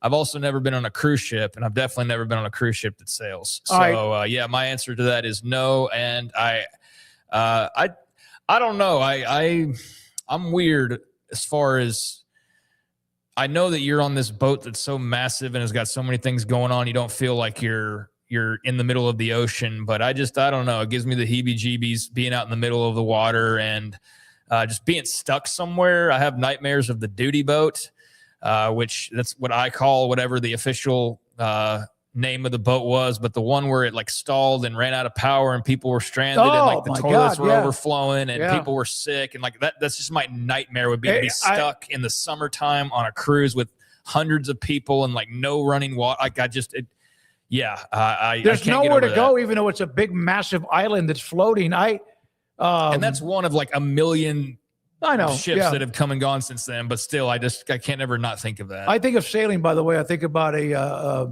sailboat or something like you have even something like not very, what do they have? The catamaran or something like that too. All right. Now, so no, I haven't. Craig hasn't. And you know what a catamaran is, right? Yeah. It's a type of sailboat. Yeah. Yeah. So I think I would get claustrophobic, even if it's a massive, I'll never forget. I was at a Super Bowl took a nap when I'd gotten in, came out of the hotel, and there was a dock, and there's this cruise ship that stunningly was as big as it is out of the water, which is kind of weird to me how it does that, but I understand the weight and everything. But it was first time I'd ever been near one. I've been out on a yacht, but I've never been out on any kind of a cruise ship. Yeah, I haven't been. Actually, interestingly enough, my mother and aunt are actually on a ship right now and have been for the last several days, and they've been going around the Caribbean and having an absolute blast, and sent me a karaoke video last night, and they've been at the pool every day, and so they're absolutely loving it. I know my aunt's a big fan. My mom, I don't know if she'd ever been on one. I don't think so. So she's loving it. I think one time from New York to Bermuda. Okay. Well, the first time in a long time. And so she seems to be absolutely loving it. So I'm sure I'll do it at some point, but it's not high on my list of priorities. All right. So there we are with that. The wheel. Thank you, Andrew, for the question and the topic. No, for each one of us on a cruise ship. Let's look at the quizzes today. There are 2 of them. Yesterday, we dug ourselves out of an 0-1 hole because I made a mistake. The Athletics anonymous poll of 100 Major League Baseball players, which struggling franchise received the most votes as having baseball's worst reputation? I mean, I immediately think of the A's. Even with the Las Vegas stuff, I feel like if not for that, this would be the easy answer. Would be the Oakland A's, or the A's, I guess, as they're just known as now. So that's where my brain goes, because the only thing saving them from not being the answer here is the fact that they've got a future in Las Vegas. Yeah. So yeah, I feel like that's too obvious, though. I don't think that's the right answer, probably. In the only one answer in the chat, well, 2 of them, Rockies, White Sox, they're all. Yeah, I mean, those other ones are good candidates, no doubt. The Angels less so. I mean, I know they haven't been very good or well ran lately. I don't feel like I've heard as much about them, and maybe I'm just missing those articles. The White Sox, I feel like, have had some issues, and the Rockies are a team that I do feel like I've read a couple things about where, yeah, they're like not the most well thought of, I guess, or most highly thought of is the best way to put it. Yeah, so I don't know. Yeah, I don't have a clue. You want to like pick it? Just pick one. No, you pick one. Go ahead. I want to be able to blame it on you if you get it wrong. I'm going to say it's the Los Angeles Angels. All right. Just because we didn't mention them at all. Let's look at the answer. Wow, you loser. No, the Rockies are not that old. You know, they're one of the more recent baseball expansion. It's been a while. Topped the worst reputation list with 28 votes, with players citing a lack of R&D and analytics. Research and development. Meanwhile, the Dodgers dominated the league's best reputation, voted by nearly 2/3 of the players. The poll also featured wild anonymous quotes, including one player claiming the White Sox video room is literally just one laptop in a closet. That sounds like probably sounds about right for the White Sox. I wouldn't have thought the Rockies. So that's interesting. I'll need to read that poll, that full story, and see kind of what they get down into. And it was kind of hard to figure what they were actually referring to just in general with the question, because I mean, this could be traveling, could be amenities, could be the stadium, is it the fans, like what makes it bad? So I guess if you're looking at it from amenities and having great R&D and analytical department, like some are just obsessed with that and some care a little bit less. And clearly the Rockies don't care at all, or care very little compared to most other teams. Yeah, that's an interesting question, and no surprise. I mean, the Dodgers have everything going pretty damn smoothly right now. Not everything, but pretty close to it, and certainly more than everybody else in the league. So no surprise they're on top. Coors Field, I've been told, is a beautiful venue. Jerry Reinsdorf owns the White Sox, because that you could have, if I'd have known that, I would have mentioned the White Sox. Okay, 0-1. Okay, let's go to quiz number 2. EA Sports made history with college football's 27's ratings reveal. Which superstar became the first player in the modern era of the franchise to launch with a perfect 99 overall rating? It's got to be Jeremiah Smith. Right? I would think, yeah, it's Jeremiah Smith. I did not see this come across my timeline. I saw something from CJ Fight was listed at some rating like at 88 or 90, which is a nice number for the kid from Arizona State. I don't think you could sit there and give one of those quarterbacks a 99 and not give, like, I don't think that there's a clear 99 between the three of those guys. I definitely think you can put them in an order that you prefer. But I don't think that Dante Moore is a 99 and the highest rated player in all of college football. So who's the lot? Yeah, it's Jeremiah Smith. Jeremiah he's Smith, the one worthy of that. Wide receiver from Ohio State, the Ohio State University in Columbus, Ohio. That's our answer. Jeremiah Smith is the first launch day 99 overall since the game's modern revival, while players like Indiana quarterback Fernando Mendoza have reached the 99 through late season updates. Smith is the only day one max rating, sitting ahead of Dante Moore, 95, Julian Sayin, 94, and Trinidad Chambliss, 93. Historic rating follows. Dominant 2,558 yards, 27 touchdowns in first 2 years of his career. Yeah, that makes sense. Not a lot of separation, and I don't think any of those quarterbacks are 99 guys. But yeah, mid-90s, sure. But yeah, 99, that should be reserved for the elite of the elite, and certainly Jeremiah Smith applies there. Freak. Yeah. All right, we ended 500. We dug ourselves out of an 0-1 start. Let's now get to Andrew puts together the polls. I tried to vote in all of them today. And the first one, if the National Hockey League expands to a second Texas city, which market should get the team? And this is overwhelming at 75% with Houston. Well, we talked a little bit about this yesterday, or I guess it was a couple of days ago, actually. And I did see somebody rightfully point out that putting that report out there the way that they did, they were trying to gauge it? Yeah, they're gauging what city's going to give them a call the next day and be like, no, we'll give you this. And so, yeah, once I should have taken that into account at the very beginning.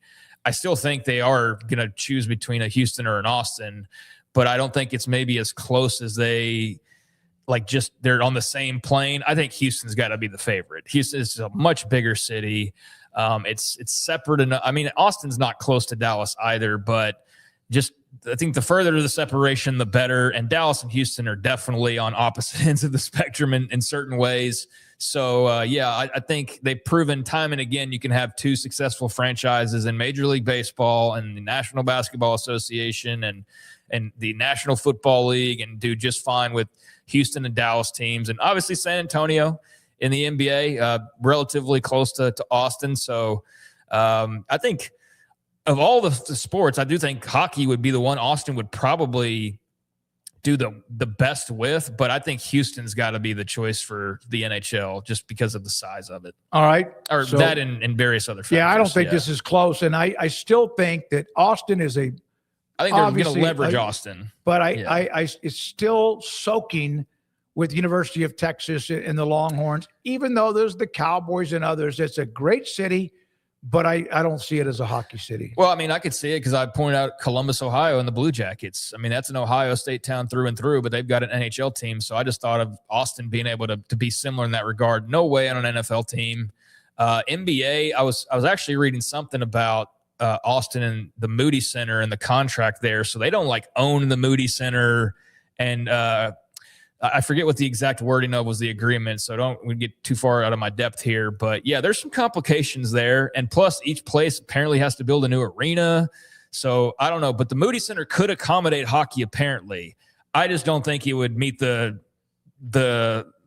goals of the NHL and a new franchise. It'd be like, oh no, yeah, we can use this part-time, but I think they want their own thing. They're a city that does a lot of professional events, Formula One, whatever. But golf, etc. But I don't see them as a pro sports town. All right. Not yet. Yeah. Give it another 15, 20 years maybe. Let's go to number 2. Will the United States men's national team finish group play with a perfect 3-0? They will play tonight against Turkey. And 90% of you homers and red, white, and blue-blooded people like I am say, yes, they make history tonight. 90%. Yeah, I'm going to go ahead and say they do, even though it sounds like they could be resting some guys based on what I read earlier. Sure, I'm not going to vote against the USA here, and hell, doesn't matter on being right. So glad that there's not a lot at stake. This isn't like sudden death for them, that they've done well enough for themselves to go ahead and move forward and feel good about things. But let's go Team USA here. What's that, 9 o'clock start? Is that right? Yeah, 9 o'clock tonight start. Ooh, I hope they get off to a good start. They've done that. Okay, thank you very much, Andrew. Jiu-Jitsu Belayed, thank you for your time today and putting up all that and doing all of that at the end of the show every day. Rez Flores and Garrett Ross, we appreciate Rez, of course, flying the mothership. For Craig SMOAK and for you, our audience, and our sponsorships, we're back tomorrow at 3. I'm David SMOAK. Good night on 365 Sports.